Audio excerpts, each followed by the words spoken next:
So this time in our glorious loser list, we have this little guy who used to be the top S-rank hunter. G just soloed a dangling death trap in the sky that promises to grant any wish. He's ready to wish for world peace, get rid of all the dungeons and all that bullshit. But his friends were like, who said that bitch? And they clapped his sister right in front of him, let him watch her die, then sent his ass to the afterlife too. That's some peak and I'm villain level shit, not gonna lie. Fast forward 100 years later, our boy wakes up as some random F-rank loser only to find out that the backstabbing squad is alive all this time and have become humanity's top enemy. And guess what? Little sis is there too, but her brain got hit with the factory reset button and now she's out here being down bad for some sibling activities that would make Sweet Home Alabama jealous. In the sky hangs a dungeon, which is basically a cosmic scam promising to grant any wish to whoever clears it. For years, hunters have thrown themselves at this dangling death trap, hoping for a miracle and instead getting a one-way ticket to the afterlife. The best of the best, the S-rank hunters, have been beating their heads against this calamity, and today was Meguru's turn to play. He and his squad of hopefuls stepped into the boss room and were greeted by a giant serpent. And oh boy, the art of this manhwa is absolutely fire, I'm telling you. So as the beast hissed, the battle began and promptly went to shit,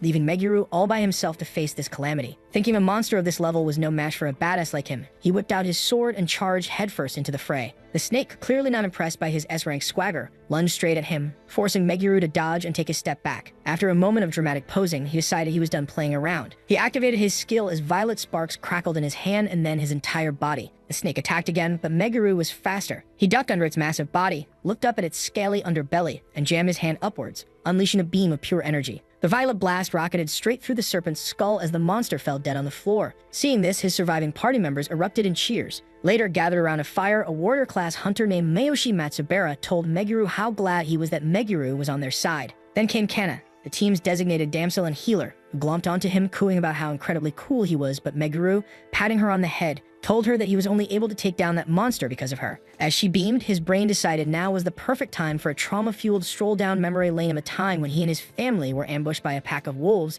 and being the absolutely useless person that he is, he got caught as one managed to sink its teeth into his hand, sending him tumbling to the ground. His father, armed with nothing but an iron stick and dad-level desperation, tried to fend off the beasts. Meguru, frozen in a state of useless panic, could only watch. His father, seeing his son was about to do something stupid, screamed at him to take Kana and run. When Meguru hesitated, his father pulled out the ultimate guilt trip card, ordering him to run, as that was the order of the head of the family. As Meguru stood there like a dumbass, not knowing how to act in this situation, his mother grabbed his hand as she leaned in close and told him to run away with Kana, stating that he was still having doubt, so she hit him with the line, "The worst thing a child can do is to die before their parents." Staring at his mother in horror, Meguru realized his parents were dead set on becoming wolf bait to save their kids. He understood he wasn't strong enough, but their sheer determination to die was all he could do for them to fulfill their last wish. Gritting his teeth, he told his parents he understood, promising to protect Kana. His father, bless his suicidal heart, smiled in relief just as a dog lunged at him. This dog looks more cute than terrifying. With his last breath, he screamed for them to run, and Meguru grabbed Kana's hand and booked it into an alley without a second glance. Snapping back to the present, holding on to Kana,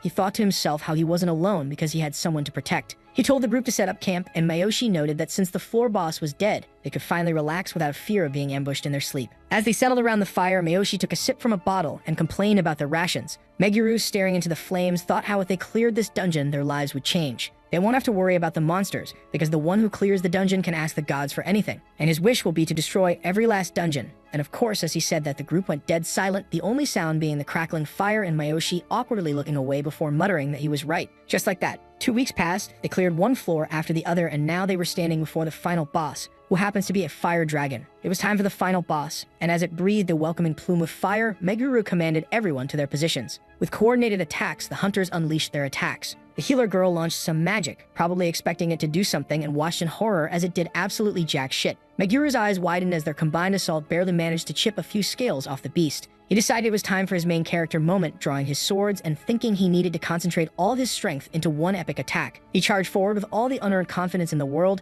and was immediately bitch-slapped by the dragon's tail, sending him flying into a wall. Kana rushed to his side, asking if he was okay as she healed his knee. As the magic stitched his skin back together, a thought finally penetrated Meguru's thick skull. He realized something so profound, so groundbreaking, that it was a miracle the dungeon didn't collapse from the sheer weight of his intellect. He yelled to the others, explaining his plans, and then we are hit with his internal monologue of how it had taken him 2 full weeks and a near-death experience via tail whip to finally grasp the novel concept of fighting together as a team. Until that very moment, he hadn't trusted anyone but Kana. But now, after getting his ass handed to him, he was suddenly sure that his comrades would definitely cover his back. And at this point, you can smell the betrayal coming from miles away. With the sudden earth-shattering realization that only someone with a jobless class could possibly defeat the final boss, Meguru soared towards the dragon from above, thinking how he wasn't a magician or a swordsman, but some magnificent misunderstood hybrid of the two. As his sword ignited with magical energy, the rest of the group stood there with their mouths wide open as he swung his blade, thinking this would be the most powerful, most glorious finishing move in the history of dungeon crawling, and screamed in triumph as the dragon crashed to the ground. I did it now, I can wish for world peace, but before he could even finish his victory speech,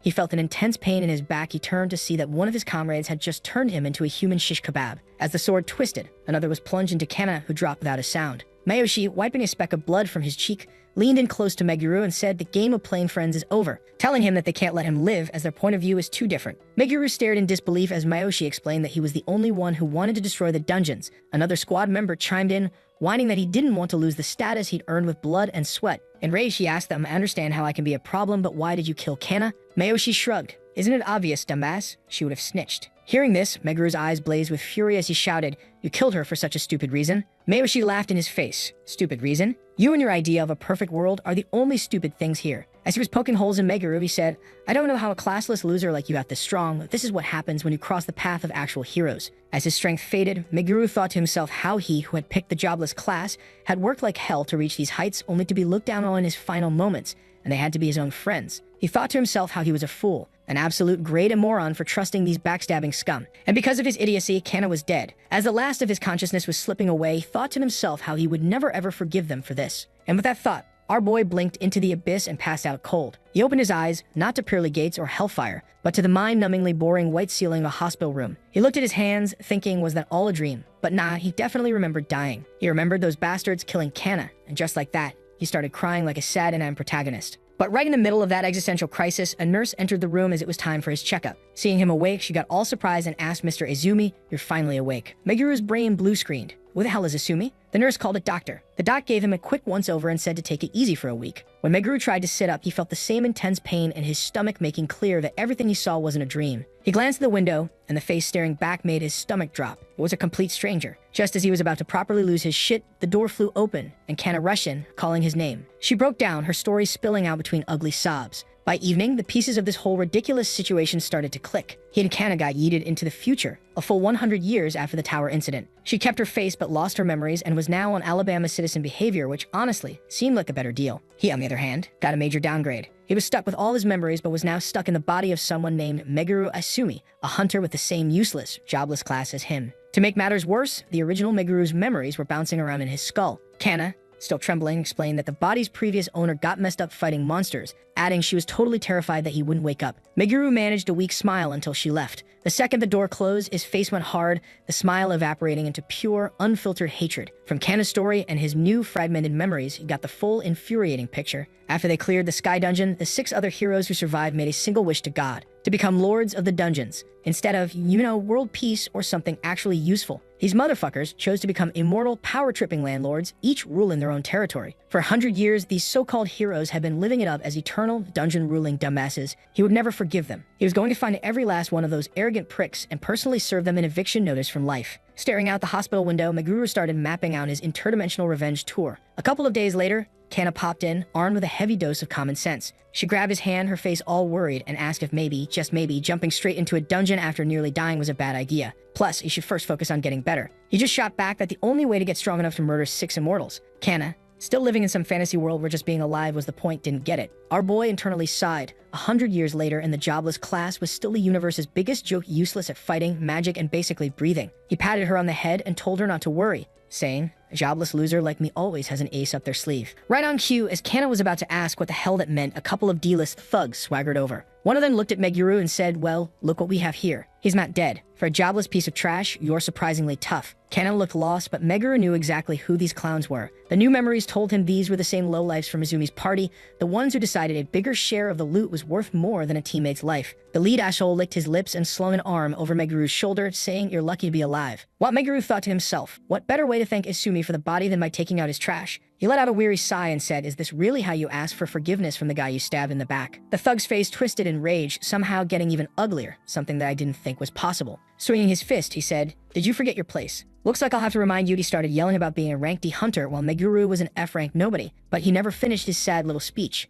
Meguru moved in a blur, his fist connecting with the guy's jaw so hard that blood sprayed from his mouth as he crashed into the wall. The second thug, seeing his buddy get absolutely wrecked, panicked and lunged with a knife. Meguru noted that sure, this body was weaker, but it was more than enough to handle these amateurs. He caught the blade between his fingers and wrenched it away. As the terrified thugs stared in disbelief, Meguru snapped the blade in half. He asked them if they still wanted to fight, but nope, the two morons scrambled away and Kana just stared, her brain trying to compute what she just witnessed. She asked Meguru since when he had been this strong. This change is so sudden that it almost feels like he was a completely different person. Walking away from the hospital, Meguru replayed the sad excuse for a fight in his head. The verdict was he lost most of his physical juice, which was a goddamn shame. However, he could still channel magic. If he trained like he used to, this new, magically enhanced body could become even more of a monster than his last one. But in order to get strong, he needed to grind. And to grind fast, an F-rank hunter like him needed to punch above his weight class. He and Kana soon found themselves at the foot of an E-rank dungeon, where a group of hunters was waiting. He apologized for being late, and the leader lit a cigarette and grunted that it was time to go in. So now our boy is stuck in an ice cave with these absolute clowns.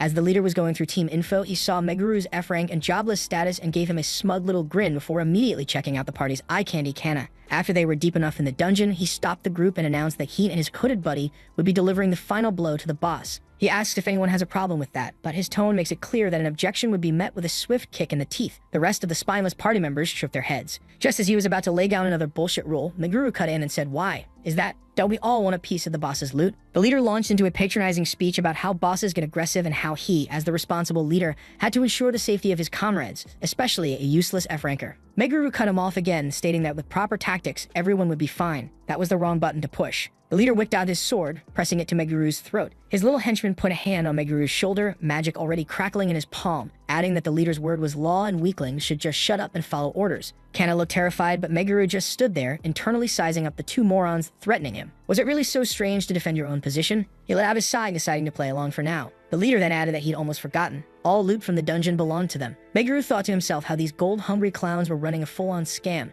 as they moved deeper into the cave toward their first target. Suddenly, a group of dungeon boars charged the group. The leader yelled for his B team to attack. The dagger-wielding guy and the archer girl rushed forward, chipping away at the mob's health bars. The leader just smirked, waiting for his moment to swoop in and steal the last hit. He and his fiery friend Zack finished off a couple of boars, patting themselves on the back. Meanwhile, a boar with a death wish charged straight for Meguru. He didn't even break a sweat, simply extending a hand and using magic. He then gracefully leaped over the charging beast, pointed his hand at the rest of the monster pack, and with another casual flick of magic, turned them all into exploding bacon bits. The leader, who had been too busy admiring his own reflection in his sword, stared in disbelief as he muttered to himself, "How did he just do that?" Just as a boar he completely missed slammed into him, sending him flying. Before he could even register the pain, Meguru's magic took care for the last pig. He calmly walked over, held out a boar's tusk, and said, "Here, you drop this." The leader snatched the tusk away, sputtering that he could have handled it himself. Meguru just sighed and dropped and said, "When a party member goes down, the whole team's chances of survival drop. Isn't that basic?" The leader, trembling on his feet, just screamed for everyone to move on.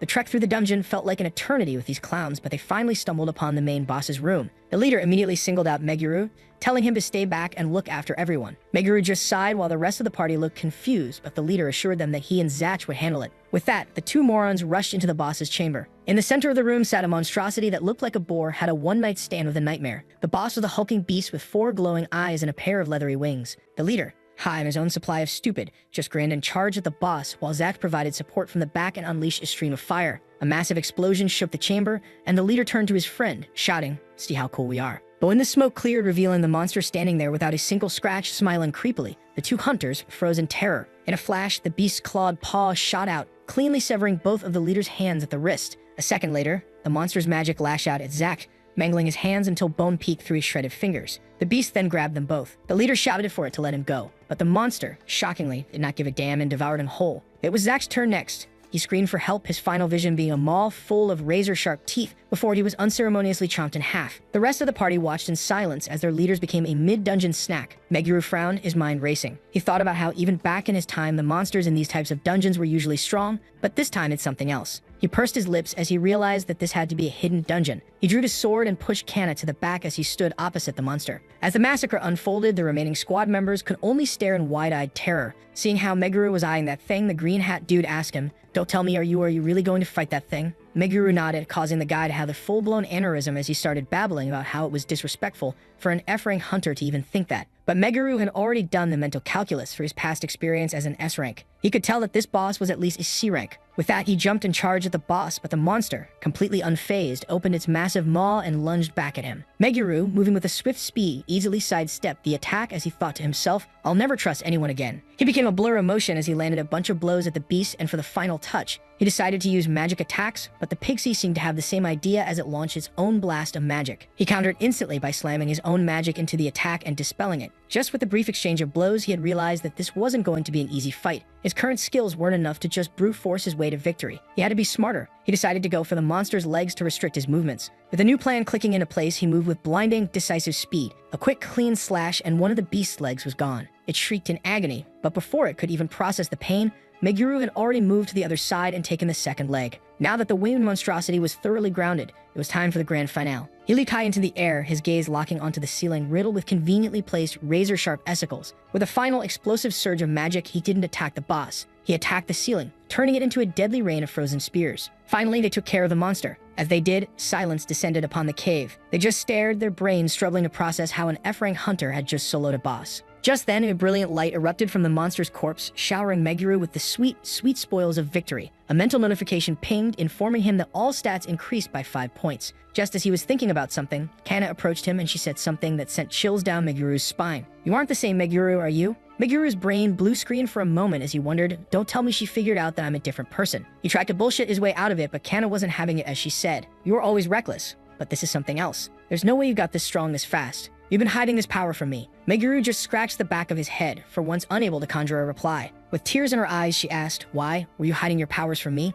Are we friends?" He looked at her, then patted her on the head and said, "I trained in secret to protect you, but internally the memory of their deaths burned bright." He had made a vow that day she would never ever see him helpless again. Later at the Hunter Association headquarters, as they reported what happened in the dungeon, the receptionist stared at them with disbelief and said, "Let me get this straight. You're telling me that he, an F-rank jobless hunter, single-handedly defeated a C-rank dungeon boss after 2 D-rank hunters were killed?" The archer girl, still shaken, insisted it was true, but the association drone wasn't buying it. He suggested that maybe the 2 survivors just murdered their leaders and pinned it on the boss, with Meguru swooping in to steal the credit. Hearing this, Kana started fuming, telling them that they would never do something like that, while Meguru simply scratched his head and said even the best hunters can die from a moment of carelessness, adding that her words just disrespected their fallen comrades. Seeing the looks in his eyes, the workers flinched as if slapped. Before they could ask for an apology, Meguru turned and walked away. As Kana shot a final glare at the dumbfounded staff and hurried after him, at the same time the head of the hunter department just so happened to be walking in. This guy's eyes locked onto the faint, dangerous aura practically vibrating off Meguru. With a piqued interest, he thought to himself, who is this guy? Outside, Kana caught up to Meguru, asking if he was sure about leaving the reward. He just shrugged and said, "I went in there for the XP, not the chump change," as he said that.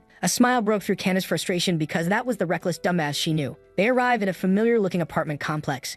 After a quick goodbye, Meguru stepped into his new lonely apartment. He got into the bed, pulling out the phone. He fiddled with his smartphone for a moment, thinking how much the world had changed. Then a notification popped up, a breaking news alert. One of the 6 dungeon lords was coming to Japan. The news article featured a photo of Miyoshi Matsubara, and Meguru instantly remembered Stupid Face. He stared at the picture, then slowly sat up on the bed. He thought to himself how he didn't expect to meet one of his targets so soon. Meanwhile, halfway across the world in China, Miyoshi was having a classic supervillain moment, chilling in his lava-themed palace. He asked his subordinate if it was true that the other dungeon masters were slowing down. The man confirmed it, and Miyoshi let out a dramatic sigh, putting out his cigar. He said, "It's been 100 years. It's time for me to head out." As he strolled past his bowing underling, he waved a dismissive hand. "Don't worry about me. Have you forgotten who I am?" After a century of being a dungeon master, he conquered China and was getting bored. Now he had his sights set on Japan. Getting his hands on that territory would be the ultimate power move to rub it in his former friends' faces. He slid into a car, made a quick call, and ordered someone to start gathering troops. Back at the Hunter Association, Meguru was facing a far more mundane problem. He was looking for a dungeon to clear, but the receptionist turned him down by saying,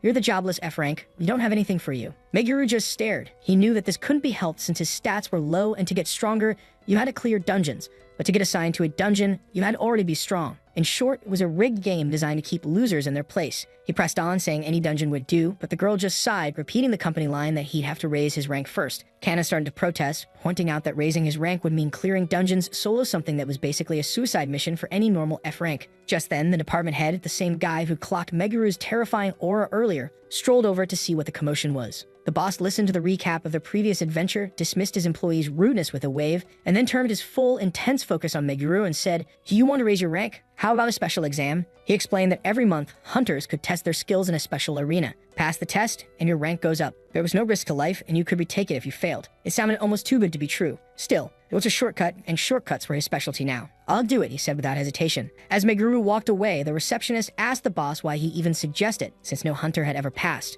The boss just kept smiling and said, "I have a feeling that he'll be the first." 3 days later, deep in the association's underground arena, the announcer explained the rules to the participant. The gist was simple. The monsters are fake, the pain is real, but even if you get your spine ripped out, you'll walk away fine. When the announcer asked for the first volunteer, a guy decked in a full suit of armor volunteered to go first. The huge doors swung open, and he marched in. On the monitors, the other examinees watched as a massive snake materialized. The guy charged in and swung his mighty sword, which connected with a dull thud. The snake didn't even flinch, it just looked offended. A moment later, the snake promptly uninstalled him from the arena. Seeing this, the other examinees collectively shat their pants as one of them muttered, "That thing is rank A, at least. How the hell are we supposed to beat that?" The announcer, unfazed, simply asked, "Who's next?" Meguru casually raised his hand. Inside the arena, our boy was now facing a huge white lion. Without wasting a second, the monster immediately started cooking up a fireball in its mouth while Out Boy dodged it just in a nick of time. Just then the fireball scorched the spot where he'd been standing. The lion followed up with a paw swipe, but Meguru blocked it, the force sending him skidding back across the floor. That attack told him everything he needed to know. He thought to himself how he'd be done for if he were to even get scratched by it,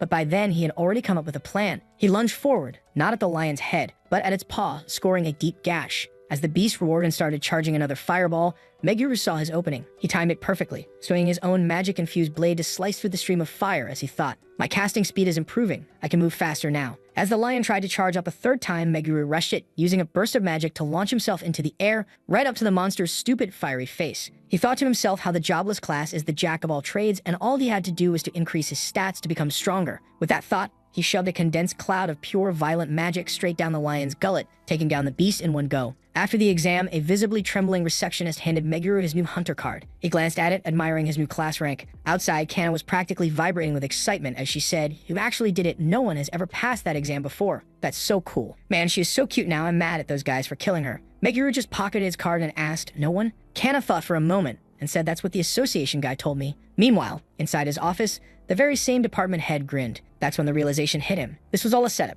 Suddenly, 2 men who looked like they just walked off the set of Men in Black called out to them. "Are you Aisumi Meguru?" One of them asked, "You need to come with us." Kana, playing her part of a terrified little girl, asked Meguru if he knew them. Meguru hit her with "Never seen them before in my life." He walked towards them as Kana started to panic. He reached into his pocket and pressed a small talisman, handing it to her. He told her not to worry about him and to go home, promising that he'll be back soon. Before she could protest, one of the suits grunted that it was time to leave. The vehicle entered a basement parking. The elevator dinged and his escort announced their arrival. They entered a ridiculously opulent room where an old man sat on a plush sofa. Not wasting any second, Meguru asked that old man directly why he had brought him. The old man let out a good-natured laugh as he said, "Forgive the theatrics. I simply want to offer you a good deal." He clicked open a briefcase on the table, revealing stacks of cash as he said, "I want to be your first sponsor." Meguru eyed the case, estimating it held at least 100 million yen. The old man explained that his agent had been watching the promotion exam and was thoroughly impressed. He offered a monthly salary of 100 million yen for Meguru's services, and honestly, for that kind of money, I'd sell my soul. Just kidding. When Meguru asked what he has to do, the old man, trying to dodge the topic, hit him with just various tasks, making it clear he wouldn't get a straight answer until he signed on the dotted line.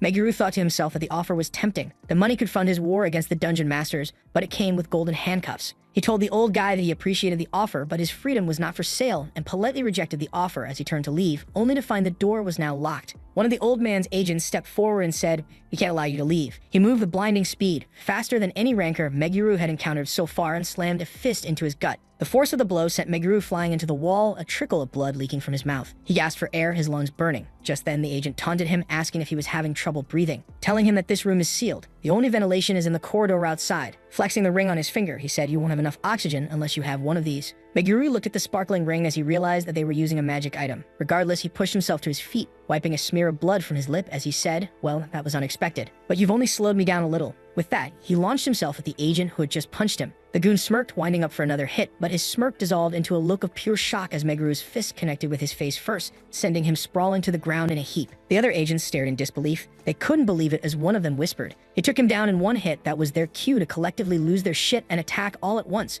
One of them even pulled a knife that was glistening with poison. Meguru just stood there, watching the poison knife guy charge at him in what felt like slow motion as he kicked the knife out of the man's hand with a flick of his foot, breaking the dumbass's fingers in the process. He thought to himself, "If my sense has been slowed down, then I'll just have to act according to that." It didn't take him long to dismantle the rest of the charging goons. In seconds, only one agent was left standing. While slowly taking off his tie and then his shirt, he said, "You're good, but you're no match for me." He ripped a battle axe off the wall and charged, letting out a roar. Meguru dodged the wild swings as a thought popped in his mind. This guy was a berserker, a class that was all about brute strength and terrifying power, but not a single useful thought behind those eyes. He remembered fighting a berserker once in his past life. He knew that they were strong, but they had a glaring, fatal weakness. They were utter trash against magic. With his versatile skill set, the final swift movement, he appeared right above the rampaging meathead. This class is weak to magic, he thought as he unleashed a concentrated blast of pure energy. The berserker looked up in surprise just as the magic pierced his body, his eyes rolling back as he crashed to the floor. Just then, the old man, who had been watching the entire one-sided slaughter with an unnerving calm, began to clap slowly and said,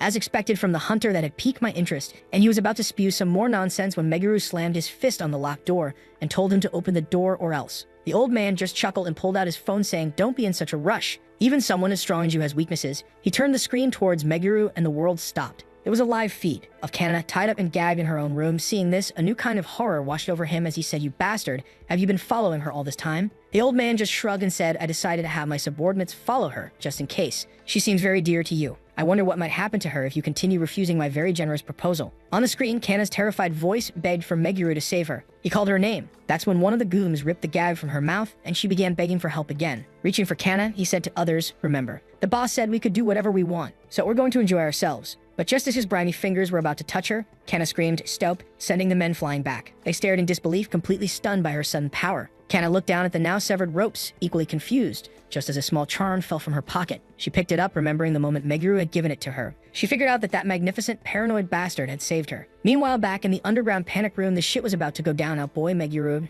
no longer had to hold back. He walked up to this old man and, looking directly in his eyes, said, "Did you really think that I wouldn't plan for something like this?" He explained that the amulet was a little trinket he'd made to protect Kana that he could activate remotely, with the activation condition being Kana is in immediate danger. Not wanting to deal with his bullshit anymore, he said, "I suggest you open the door." Knowing full well that the tables has been turned, old man's he fumbled for a remote, and with a click, the heavy doors slid open. Just as Meguru was about to leave, he paused, turning to the old man. He said, "I have one more question. Why did you choose me?" He couldn't understand why he would pick on a hunter who was clearly struggling to make an honest living. The old man told him that he needed strong hunters, that he was collecting them for someone else. Seeing that he was holding back some info, he pressed his blade to the old man's wrinkled throat as he demanded him to give him a name. The old man looked at the blade, his eyes wide with terror as he told him the man's name. Meguru continued with his questions as he asked, "Why does he need them?" The old man swore he knew nothing else. Meguru held his gaze for a long, silent moment as he said, "I believe you," before flicking his wrist and leaving a shallow, bloody cut across the old man's cheek. "If you or any of your people ever come near me or Kana again, I will end you." With that, he turned and left. Later, he burst through his apartment door, his heart pounding in his chest as he yelled out Kana's name, asking her if she was okay. The second she heard his voice, Kana threw herself at him, clinging to him as he asked her if she was hurt somewhere. "Are you hurt?" She just shook her head crying as she held up the charred remnants of the amulet. Meguru apologized for leaving her alone as he said softly, "You did good." She sat on the edge of the bed, the adrenaline finally wearing off, and she asked if they were going to call the police. Meguru shook his head and told her that Miyoshi Matsubara is involved in this, so the police won't be able to do jack shit against a monster like that. At the mention of the name, Kana shot up from the bed and asked, "Matsubara, one of the 6 heroes?" Meguru just nodded as he told her to pack her things. Kana blinked, confused, as she said, "Pack my things." He confirmed it with a nod and said, "It's not safe for you to live alone anymore. You're moving." Before she could even process it, he was already grabbing a box and starting to pack her belongings. Kana finally found her voice and asked, "And wait, where am I moving to?" He turned around and told her, "Until you find a new place, I figured you'd live with me." Kana's face exploded into 50 shades of red and started shaking her head, asking him if he don't see a problem with that. But this blockhead just turned to her and asked, "What's the problem?" Looking genuinely confused before nonchalantly adding, "I've got a double bed." Kana repeated herself, asking, "And you don't see any problem with that?" He just tilted his head and hit her with a nope as he said, "I care about you a lot." At this moment, Kana's brain short-circuited. Seeing her struggle, he added, "Isn't it normal for families to live together?" The word family seemed to soothe her panic, and she finally gave in saying, "If it's with you, then it's fine," while mentally applying for Alabama citizenship. Meanwhile, in a scene straight out of a villain's handbook, Miyoshi strolled into the old man's now demolished basement. Seeing the mess, he asked, "What the hell happened here?" The old man, who looked like he could die at any moment, greeted him and admitted he failed to recruit the hunter. Miyoshi grabbed him by the hair, yanking his head back, and asked him who did it to him. The old man quickly handed over a phone number, explaining that the hunter's name was Asumi Meguru, an unknown hunter with a jobless class but with terrifying strength. The name made Miyoshi pause. Asumi Meguru? Jobless but strong? A flicker of a memory, a face from a century ago, flashed in his mind. It can't be, he thought. He threw a phone the picture of Meguru at the old man and ordered him to find out everything about him. He wanted to know every single detail and even gave him permission to use any method necessary. Later, Kana woke up still not able to wrap her head around the fact that she was in the same bed as Meguru. She stretched before her eyes landed on his sleeping face. A blush crept up her cheeks, and after a moment of internal debate, she gave in to the impulse and poked his cheek with her finger. Later, fully dressed and ready to make her escape, she stopped dead at the apartment door because a shimmering, swirling portal had just appeared out of thin air. She yelled out for Meguru. He emerged from the bedroom, looked at the shimmering portal, and went, well, that's new. Don't usually see dungeons popping up in residential hallways. He sized it up, noting it was probably a C rank. He told Kana he'd be right back, but grabbed him from behind, refusing to let go, saying if he was going into that weird, apartment-eating void, she was going with him. Inside, after dispatching a few low-level mobs, Meguru noted that this part of the dungeon was a bust. Kana, who was following behind him, thinking to herself, was she even useful here? She felt more like a very anxious backpack. As if reading her mind, Meguru turned to her and said, hey, can you use Abyss? Kana stared at him blankly. Abyss? The legendary stat-lowering spell? The one from fairy tales? She thought to herself how ridiculous. The thought was because the only known person who could use it was the legendary hero Kana, while she was just a simple cleric. But Meguru was confident that even with her memories gone, that power was still buried in her soul somewhere. Just then, a monstrous dog charged at them. Meguru, without missing a beat, turned and cast a weaker version of Abyss and sent the beast flying with a kick, while Kana just stood there thinking what the actual heck just happened here. Turning to her,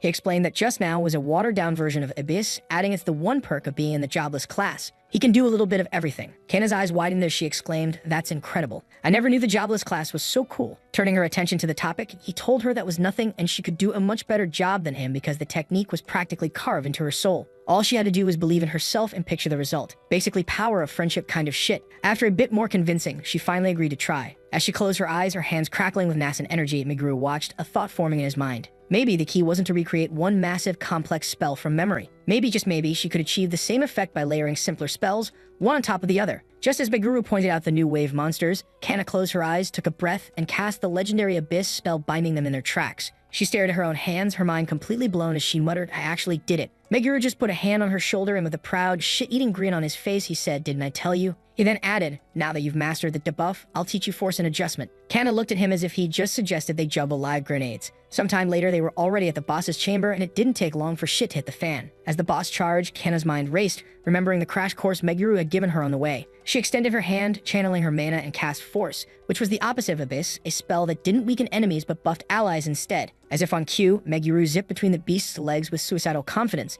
slapped a magical seal on the ground, and a pillar of flame erupted, instantly turning the monster into a pile of ash. Seeing him take down the beast, Kana thought to herself, now I can be a help to him. Meguru walked over to her, thanking her for the help before adding, I'm surprised at how easy that was. You're amazing. Kana's face went crimson and she started stammering that it was nothing, really. But Meguru's smile faded as he checked his stats. Something was wrong. The dungeon was cleared, but his XP bar hadn't budged. There was no reward, no satisfying ding of a level up. That's when a new portal shimmered into existence in front of them, this one looking far less inviting and a lot more like a one-way ticket to hell. That doesn't look like an exit, does it? Kana asked. Meguru's face was grim because he had realized exactly what it was. It's a double dungeon. He explained it in a clipped, urgent tone. A rare, fucked up phenomenon where a second, much harder dungeon was hidden inside the first. Seeing the mana the portal was emitting, he judged that it would at least be a B-rank dungeon. As she heard the word B-rank, Kana's expression fell. She knew that this dumbass would want to conquer it. Trying to be the voice of reason, she reminded him that that's like a natural disaster, reminding him that it was too dangerous, even for him, and urging him to go back, but he wasn't having it. He didn't want to leave, especially after coming this far.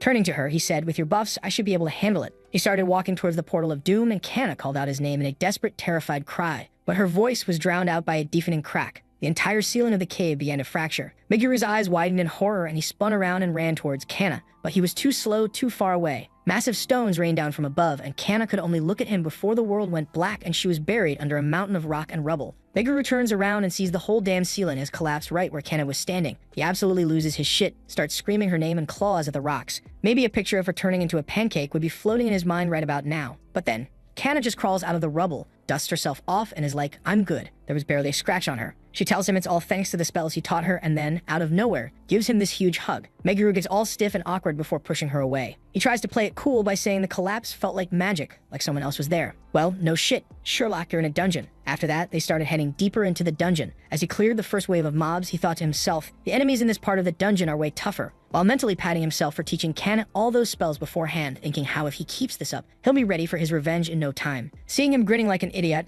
Kana asks him what's up, and he fumbles through some bullshit excuse about wanting a reward for clearing the dungeon. They finally get to the boss room, and it's a giant 3-headed dog. Meguru yells at Kana to do her thing, and she hits the beast with a spell. Then he rushes in, dodges the beast's paw, and starts climbing the monster. The dog smacks him, reminding him this is a B-rank boss. His first genius plan is to throw a dagger at its throat. The dog literally just ducks its head, and the dagger shatters on its teeth. Realizing he needs to stop being a dumbass, Meguru decides to actually try. Since he's a jobless person who can use all the elements, he starts mixing wind and earth magic to create plasma around his blade. With his eyes glowing, he dodges one last attack and then zips forward, slicing all 3 of the dog's heads off in one clean shot. Blood goes everywhere, the giant body thumps to the ground, and a notification pops up saying the dungeon's cleared, hitting Meguru with that sweet stat boost. Just when he was admiring his new improved stats, a shiny golden ticket just popped into his hand. The system chimes in, explaining it's some kind of special daily cleanup ticket that lets him redo dungeons for leveling up. Meguru just stares at it, completely baffled, like, what the hell is this thing anyway? Just then, Kana runs up to him, all worried, asking if he's okay. Meguru, trying to act tough, touches the wound on his cheek and brushes it off, saying it's just a scratch. He pockets the weird ticket, and they both dip out through the portal, completely unaware of the fact that some shady guy was watching him the entire time. This dude immediately bails and reports back to Miyoshi, who's puffing on a cigar. The spy tells them that this Meguru is the real deal, saying he cleared a whole double dungeon without even breaking a sweat. Miyoshi just smirks, all smug about it. The spy keeps going. He says there's no way a normal jobless dude could pull this off. Meguru has skills and experience that make 0 sense for a kid his age, adding that he is sure to become a top ranker for sure. Before adding, it has a very weak point. A fatal flaw so massive that if they use it against him, he'll be less of a problem than a bottom-of-the-barrel E-rank hunter. Miyoshi just chuckles, knowing he's got him, and tells the old man to pay up. The old dude opens the same suitcase that I was ready to sell my soul for, stuffed with cash, calling it a reward plus an advance for the next job. Stato looks at the money and straight up asks, "You want me to kill him?" The old man smiles and asks if that's a problem for him, calling him by name and reminding him that he's an A-rank hero. To seal the deal, Miyoshi hands Sato a sick-looking sword with a raven mark on it. Sato just sighs and says, well, this can't be helped, basically agreeing to murder our boy.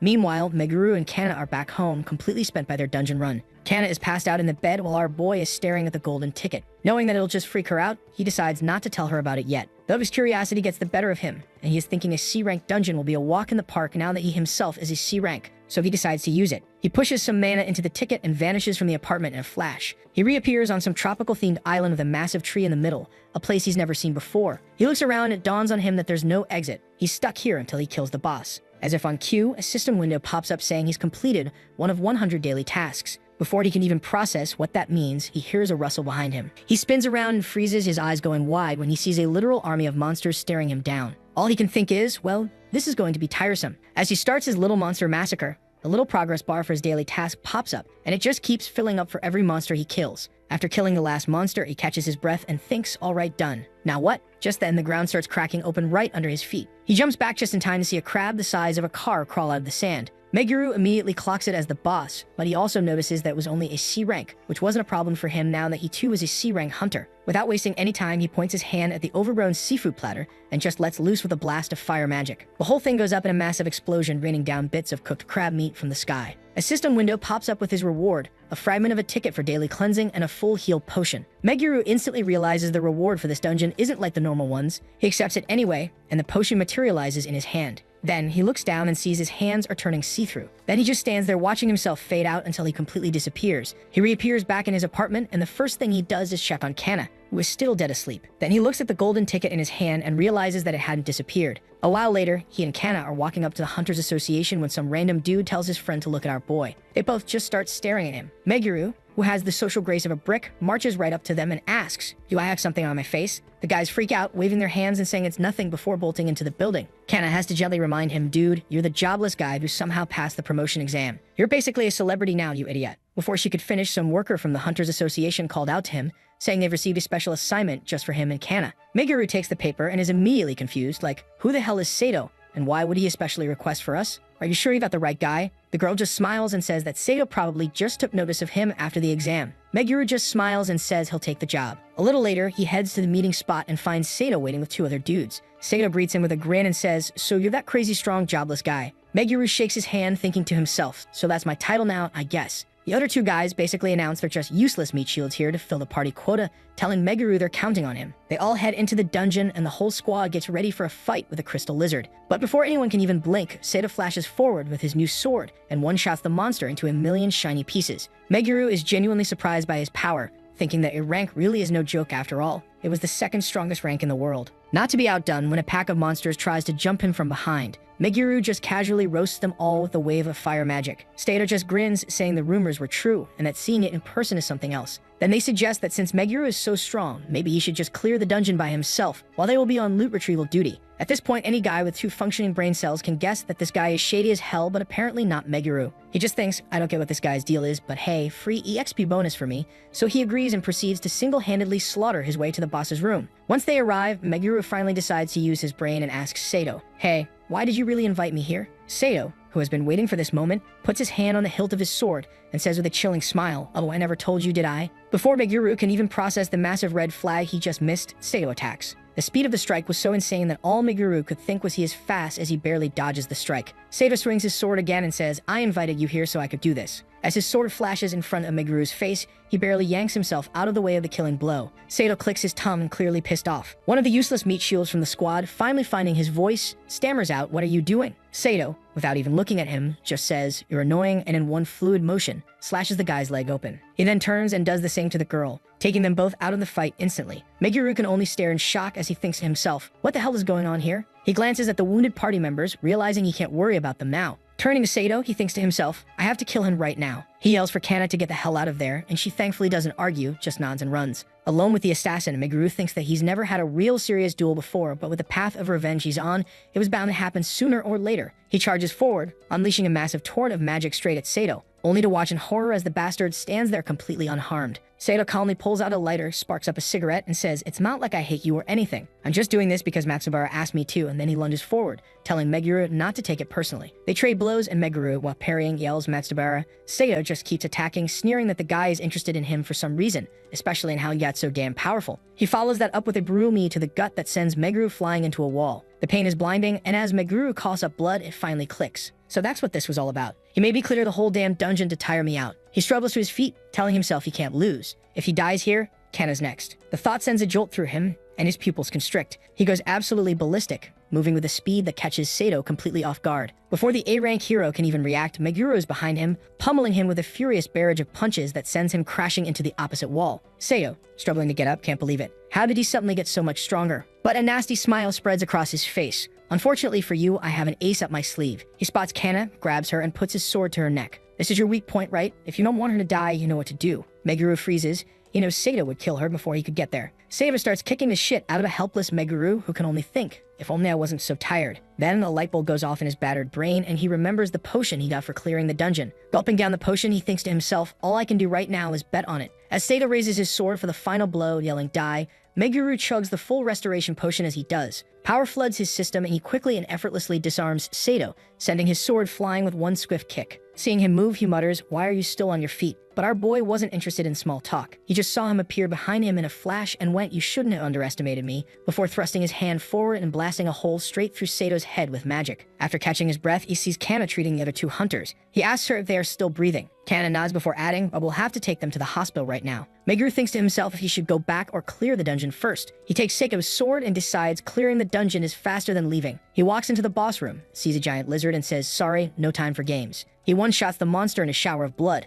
A bright flash fills the room, and a system window announces all his stats have increased by a hopping 50 points. He's shocked, wondering what just happened, when another notification pops up informing him that he has acquired the Crest of Duty. He looks down at his hand and sees a strange new mark on his palm. He gives it a hard look before thinking to himself, what the hell is this? After thinking it over, Meguru decides the smart play is to just keep his mouth shut about the whole attempted murder thing. He gets the 2 wounded meat shields to go along with his story, making sure they all have the same alibi. Then he heads back to the association and lays it on thick for the desk worker. She buys it, but then starts going on and on about how Sato was this legendary hunter, a total prodigy who even won the Dragon Lord Festival. Meguru, who literally just left the guy's corpse in a dungeon, starts getting pissed off and asks her, what are you trying to imply? The girl gets spooked and backtracks, suggesting that maybe one of the other party members found a chance to stab him in the back. Meguru just stares at her, tapping his finger on the table in pure irritation before saying, and what motive would we have? You really think any of us could do it? The girl immediately bows and apologizes, realizing how dumb that sounds. Meguru, picturing the hole he blasted through Sato's head, just purses his lips and says, "I'm tired," before turning to leave. He walks right past Kana and tells her they're going. On the way home, Kana asks him why they couldn't just tell the association what really happened. He feeds her some half-assed excuse about how telling the truth would bring in the police and make everything a huge mess. He even swears that's the only reason, but of course, that's a complete load of horseshit. His internal monologue is a different story entirely. It was Sato's fault for trying to kill him, so he got what he deserved. Plus, with the dungeon gone, there's no evidence anyway. The real reason he's lying is that he doesn't want any more goddamn attention. He already put a massive target on his back just by passing the promotion exam, which is how Matsubara noticed him in the first place. He knows he can't afford any more trouble right now. He has to focus on his revenge. But right in the middle of his big brain scheming, a sharp lance goes through his head, making him break out in a cold sweat.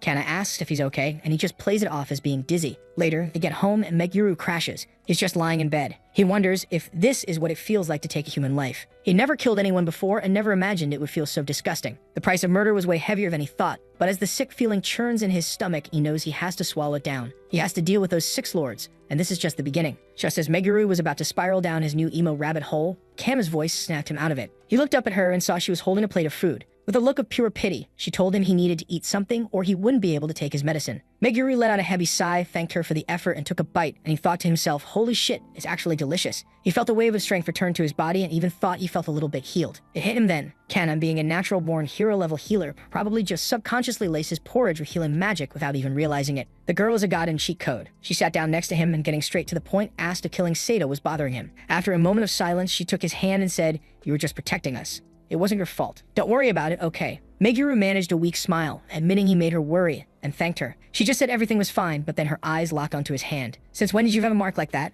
Meguru glanced down at the symbol, playing dumb and saying it just appeared out of nowhere. But as he looked closer, he realized it actually seemed a little bit dimmer than the last time he saw it. Meanwhile, across town, Miyoshi was having a full-blown villain meltdown. Lounging on his fancy sofa, he yelled, "I never thought Sato would actually die." The guy was extra pissed because he was his right-hand man, his key to building a power base in Japan before any other heroes could. In a fit of pure rage, he squeezed the glass in his hand until it shattered, thinking to himself, Sato was supposed to be the most reliable and strongest guy he could hire, and some snot-nosed kid named Asumi Meguru just smoked him. Who the hell is this Meguru guy? He slammed his fist on the table for good measure, his mind racing as he came to a conclusion that he no longer gave a shit who or what Meguru was. If he left him alive, he would definitely become a threat. Plus, there was also the chance that Sato, before getting his head popped, might have snitched about who sent him. Staring out the window at the city lights, he thought before the situation got any more out of control, he had to kill the kid himself, just like he killed that other guy 100 years ago. The next morning, Meguru wakes up, takes a look at his hand, and the freaky symbol is no longer there. Just then, Kana woke up next to him and asked how he was feeling. He puts on a smile and says he's all good now, but his mind is already spinning. He's thinking that Kana still isn't experienced enough to defend herself and his genius solution. Not rest, not recovery, but dragging Kana right back into another dungeon to train her. He grabs the golden ticket, then grabs her hand and tells her they need to go somewhere for a minute. She immediately blushes, probably thinking he's finally making a move or some shit, but then he just grins like an idiot and invites her to go to a dungeon. The look on her face was priceless as she said, "Are you crazy? You can't fight." Meguru just keeps smiling and replies that everything will be fine. After all, I'm not the one who will fight, you are. Before she can even protest that level of absolute disrespect, they both disappear and end up back on Murder Island. They run around the island for some time, fighting monsters and running away from them, and after some time, the system finally dings, informing Meguru that he had completed the daily mission. This time, the reward is a B-rank dungeon ticket fragment and a death prevention charm, which is basically a one-time get-out-of-death-free card. Meguru just thinks, interesting, knowing damn well it'll come in handy later. Afterwards, they head to the Hunters Association, but as soon as they walk in, the boss calls out to Meguru asking for a word. He agrees and they head to the reception area. The boss sits him down and doesn't waste a single second. He just looks Meguru dead in the eye and says, "Let's get straight to the point. You killed the A-rank hunter, Sato, didn't you?" Meguru tries to play dumb, asking why he'd think that. The chief just scoffs, explaining that there's no way the monsters in that dungeon could have killed a hunter of Sato's caliber. He mentions all the dark rumors surrounding the guy and says he doesn't think Meguru set him up. He assumes Sato struck first. Besides, the chief adds, "You're strong. I can feel it. You have a talent that goes beyond the whole ranking system." Meguru just sighs, trying to lean on his old excuse. "You've got to be kidding me. I'm jobless. That's the weakest class there is, right?" But the chief isn't buying his bullshit. He just leans back and drops a goddamn history lesson on him, talking about some legendary jobless hero from 100 years ago. He suggests that another absurdly strong jobless person showing up wouldn't be that strange. The chief just smiles and says he doesn't actually care whether he killed Sato or not. "But if you were strong enough to do it, then I have a request for you." The chief finishes, and just like that, Meguru gets roped into some high-level bullshit. The request turns out to be a trip to the Shibuya Hunters Association to help them clear an A-rank dungeon. Our boy thought to himself, A rank is the highest level there is, so it was natural that the local association already gathered their best people, but just to be extra careful, They called in reinforcements. Kana, hearing this, freaks out a little. Looking at the crowd of hunters around her, she said it takes that many people to clear an A-rank dungeon, while Meguru just smiles and assures her that he's sure everything will be fine. They walk up to the group they're supposed to be joining, and Meguru apologizes for being late. The girl with the pink hair immediately asks if they are the reinforcements. Meguru nods and she just scoffs, saying the Hunter Association is interfering too much and that they could have cleared the dungeon themselves. Seeing this, her friend tries to tell her not to be such a bitch, but Nozomi just sighs and tells Meguru and Kana to stay out of her way. Then she asks, what are your hunter ranks and classes? Kana says she's a D-rank healer, which gets a nod. Then Nozomi looks at Meguru and asks, what about him? He just replies, oh, I'm a D-rank jobless. Well, that sure gets a reaction out of her. Meguru tries to smooth things over, saying, I know what this looks like, but don't worry. We're confident in our abilities. That was the wrong thing to say. Nozomi just covers her face with her hand, muttering that a jobless D-rank is obviously useless, no matter how much experience he has. She grabs Meguru by his collar and gets right in his face. You're looking down on this dungeon, you're going to die. You know that, right? Hikari yells at her that she's going too far, and Nozomi finally lets go. Kana rushes over to see if Meguru's okay, and he just confirms he's fine. But Nozomi is still glaring at him with pure hatred, thinking that his overconfidence is going to get everyone killed. Without another word, she turns and storms through the portal into the dungeon. Her friends scramble to follow her, and Meguru just watches them go, thinking to himself, looks like a storm's coming. Well, no shit, bro, you're a walking disaster magnet. As they're walking into the dungeon, Meguru notices that Nozomi's words got into Kana's head. Meguru takes her hand and asks if she's ready. When she hesitates, he gives her a head pat and says,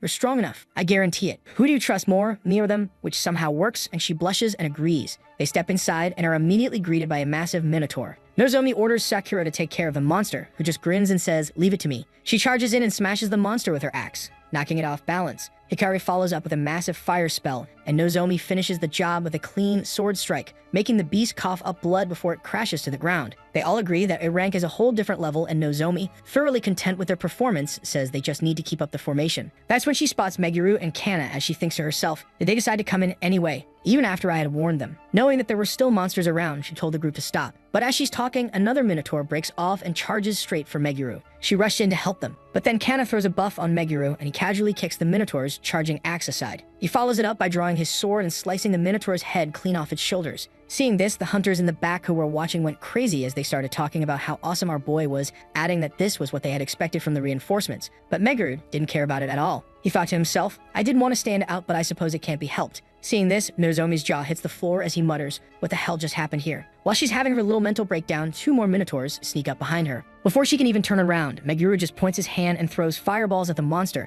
and in an instant, two monsters scream in pain and fall to the ground. He walks over, extends a hand, and asks if she's okay. She just nods, and Kana lets out a sigh of relief. The pink-haired girl immediately starts blushing up a storm and apologizes for being rude earlier, admitting she judged them unfairly. Meguru just says he doesn't care and that her trying to keep them safe was an act of kindness. This makes her blush even harder as she mutters, it's been ages since someone has praised me. Meguru just turns and says they should work together from now on. Fast forward 2 hours of non-stop monster slaughter, and the A-rank squad is starting to realize something's weird. They've been fighting for ages but are no closer to the boss room. Nozomi, who is now completely sold on Team Meguru after seeing Kana's insane buffs, thinks out loud about how strange it is since it was her first A-rank raid. She wonders if this was normal or if they have really been going in circles. Meguru, pointing to the marks he had left behind, said, no, there's really something strange going on here, confirming that they really had been going in circles. Nozomi ponders for a moment before saying, but there weren't any branches in the path. Meguru walks up to a wall, saying that he just might know what was going on here. He told the group that he has something in mind he wanted to try, and then released a blast of energy that shattered the wall, revealing a hidden path behind it. Nozomi turned to him and asked him how he figured it out while no one can now. He can't exactly tell them that he got screwed over by this exact same gimmick in his past life, so instead he bullshits his way through it,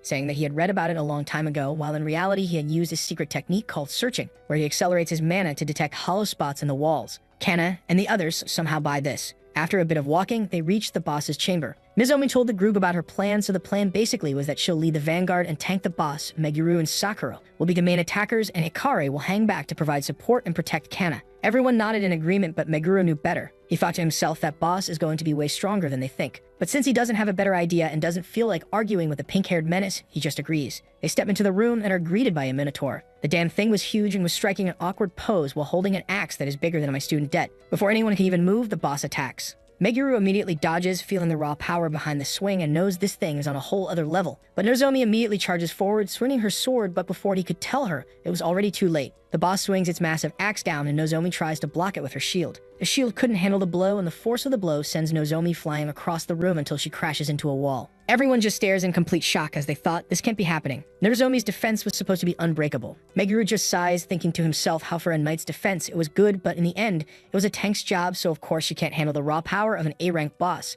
He immediately takes command, telling everyone what they must do. As he turned to face the boss, it let out a loud roar and threw its weapon. Meguru barely dodges, his heart pounding. He knew that any one of his attacks could kill him instantly, and as if things weren't bad enough, the monster just grows a new axe out of thin air. The thing is as bad as things could get, and he knew that he'd have to try very hard to beat this thing. Thinking to himself that if he can just get one opening, even for a single moment, but that thought is cut short as the boss swings his brand new weapon, aiming directly at him. Seeing his opening, Meguru acted quickly. He slams his hand on the ground, channeling his magic into the earth. A forest of massive, sharp magical crystals erupts from the floor, slamming into the Minotaur's leg and stopping its attack dead in its tracks. The big guy roars in pain and stumbles back, and that's when Meguru's brain finally clicks. He had figured out that the boss had a high attack stat, but not the meaning it was lacking in defense. So with that new understanding, he bolts towards the monster, which swings its axe in a wide arc. Meguru leaps, dodges the blow, and lands perfectly on the flat of the axe. He sprints up to the weapon, straight for the boss's face. His whole plan was based on the charm that he had earned earlier. He jumps into the air, yelling how it'll be his last blow before slicing a deep gash across the Minotaur's chest. Blood gushes out everywhere, and Meguru lands on the floor, breathing heavily. He's feeling pretty damn good about himself, thinking that was close, but is mostly just glad he pulled it off. But his victory party is cut short when he looks up and sees that the Minotaur is still standing, its eyes glowing with a terrifying bright red light. It had gone full berserker mode. The boss roars and smashes its axe into the ground, unleashing a massive shockwave. Meguru knows that he won't be able to take another direct hit. He thinks maybe he can wear it down, play a battle of attrition. But before he can even finish his genius plan, the boss hurls its axe straight at him. He barely dodges it, but then the bastard throws another one right after Meguru was taken by surprise as he wondered so it can still do combo attacks. There's no time to dodge the second one. He just stares in absolute horror as the giant axe fills his entire vision, with his last thoughts being, "Am I really going to die in a place like this?" Just as the axe is about to slice our boy in two, Kanna comes flying in from out of nowhere and stands right in front of him, shielding him with her body. He yells out to Kanna, "What the hell are you doing?" But she just turns and gives him a weak smile. And in that moment, the axe hits, and there's a massive explosion of magical energy that shakes the entire room. When the smoke clears, they're both still standing there, Kanna holding the death prevention charm in her hand. Seeing his chance, Meguru pours all his magical energy into his sword and charges at the monster, thinking he can't possibly miss this opportunity. The boss, meanwhile, just roars and summons another weapon, but Meguru doesn't pay any attention to it and goes on to create a storm of magical crystals and sends them flying at the Minotaur before leaping into the air, his sword glowing with pure power. He grips the hilt with everything he has and brings it down in one final desperate strike, slicing the monster clean in half. He lands behind the bisected boss, his own energy flaring around him as a teleporter appears in the middle of the room. Meguru collapses to the floor, panting and muttering to himself. I seriously thought I was going to die just then. The system windows popped up all around him, and he just sighed as expected from an A-rank dungeon. All his stats have increased by 30 points, but what caught his eye was the extra 50 that he got from the Crest of Duty. The other hunters who saw the whole thing are just staring at him, wondering who the hell this guy is. He is all embarrassed and calls out to Kanna, who is already treating the wounded Nozomi. He thanks her, admitting he would have lost if it weren't for her, and gives her another one of his signature awkward head pats, which she of course loves. He then adds, but seriously, don't ever do that again. My heart can't take it. Kanna just fires back that he's the one who's always putting himself in danger. Just then, Nozomi walks up to him, looking at him with a completely different expression as she says, "Honestly, I'm surprised you managed to defeat an A-rank boss.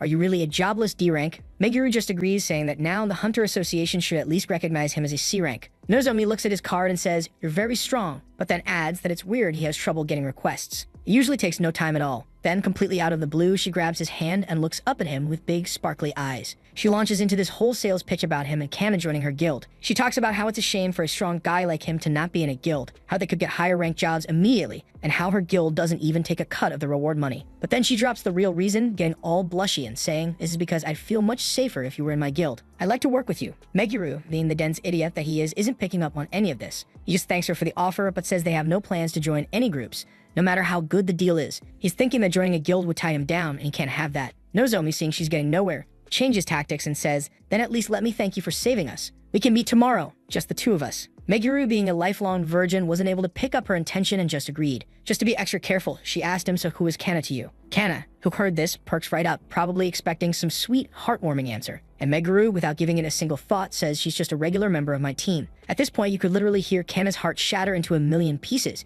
Nozomi was thrilled with this answer as her eyes lit up. Meguru was completely confused by her reaction. Meanwhile, Kana is just watching them leave, having a full-blown internal panic attack, thinking to herself, what the hell just happened? So the next morning, Meguro is getting ready to leave for his date, completely oblivious to the storm cloud brewing in the corner of the room. Kana is just staring daggers at him and mutters to herself, after you said you cared about me, you idiot. Sometime later, he arrives at the meeting spot to find Nozomi already there, waving at him with a bright smile. He asks how long she's been waiting, and she just waves her head in denial, claiming she's been there for less than 5 minutes after a quick chat. They head to a seriously fancy restaurant, and our boy was actually impressed, telling her the food is really good and that she seems to know her way around good restaurants. Nozomi is practically glowing from the compliment and seeing her chance. She wanted to start firing questions at him but controls herself and starts with a casual, "So what do you do on your days off?" He gives the most pathetic answer imaginable, saying he just rests since he can't get any requests. Hearing this, Nozomi's face lit up, but once again, not wanting to let the curiosity get the better of her, she straight up asked him, "So you don't have a girlfriend, do you?" Meguro thinks to himself, where does that come from? And just nods, answering her question. Seeing her face lit up from pure joy, Meguro thinks to himself, what the hell is wrong with her? Just as she's about to ask for his ring size, she remembers herself and gets serious. Feeling odd about the situation, he too asks what she does on her days off, and she says she rests too.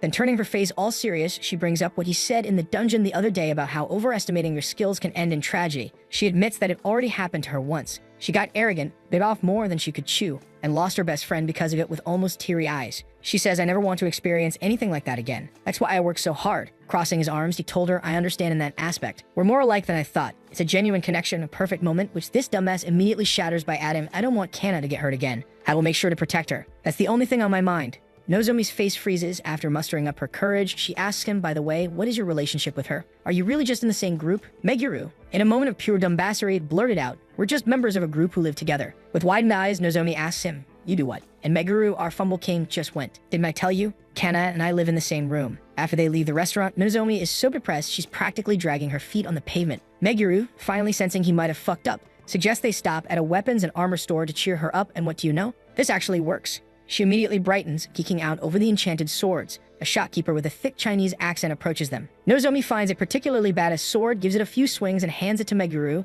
telling him to try it out. He does, admitting it feels like a good sword before adding that he doesn't know much about swords. Hearing this, the shopkeeper asks him what kind of sword he normally uses. He summons Sito's sword, the black blade with a distinctive raven mark on the hilt. The second the shopkeeper sees it, his friendly smile vanishes, replaced by pure murderous rage. His accent thickens as he snarls, "So you work for Matsubara?" He whips out a small knife and lunges straight at Meguro, who immediately shoves Nozomi behind him and parries the attack with Sito's sword. "Did you say Matsubara?" he asks, trying to get a handle on the situation. But the shopkeeper is in no mood to listen to him as he screams out, "Shut up and die," while lunging at him again. Meguro dodges and tries to tell the guy it's a misunderstanding, but the dude is just not listening. Finally getting tired of this, Meguro decides to end it. He puts his sword away, catches the shopkeeper's knife hand with zero effort and says, "If you insist on attacking me, I can't help it." Then in one smooth motion, he tackles the man to the floor, pinning him down without actually hurting him and says, "I'm trying not to hurt you, but you need to stop." Then in what has to be the most awkward date ending in human history, he turns to Nozomi, who has been watching this whole situation unfold, and says this was fun, but we should probably call it a day. He drags the still struggling shopkeeper into the warehouse, leaving a completely bewildered Nozomi standing alone.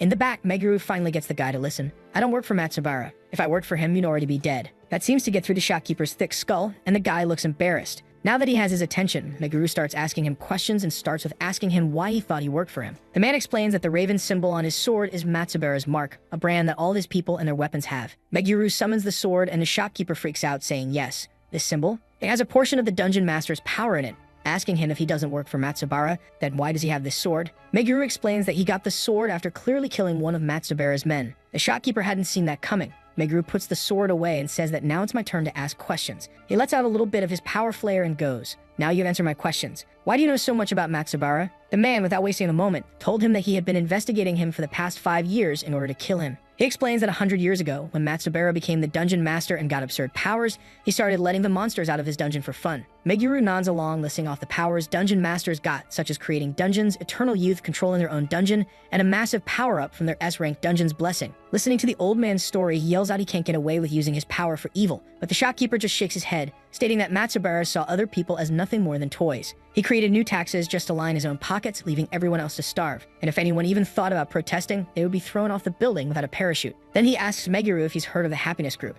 Meguro, sensing a horrible irony, says he has a hunch. The man confirms it, calling it the worst thing imaginable. It was an all-girl group created to serve Matsubara. Officially, they were just there to give massages and sing for him, but the reality was much, much darker. His own daughter was kidnapped to be a part of it, and when his wife tried to resist, It took her away too, as he told him that the old scars resurfaced and he said that when I promised I would kill him. He explains that he came to Japan because it's impossible to kill Matsubara inside his own dungeon, and he learned that Bastard would be visiting. In fact, he's here right now. The man bows, apologizing for attacking him, but Meguru just brushes it off, telling him not to worry about it. But he adds bluntly, "You'll never be ready to defeat Matsubara." That sets the shopkeeper off. He throws a punch, screaming, "What could you possibly know?" Meguru dodges it effortlessly as he says, "I know more than you, and while I empathize with you, that doesn't change the overwhelming difference in power between you and him. Besides, I'll be the one who kills Matsubara." The shopkeeper is completely stunned by this, but Meguru just says that he has his own history with the man. Seeing the resolve in his eyes, the shopkeeper flinches. Realizing they're on the same side, he says, "Then you should join my group. We all have to work together. We can always use more friends." Without even thinking for a minute, Meguru immediately rejects the shopkeeper's offer,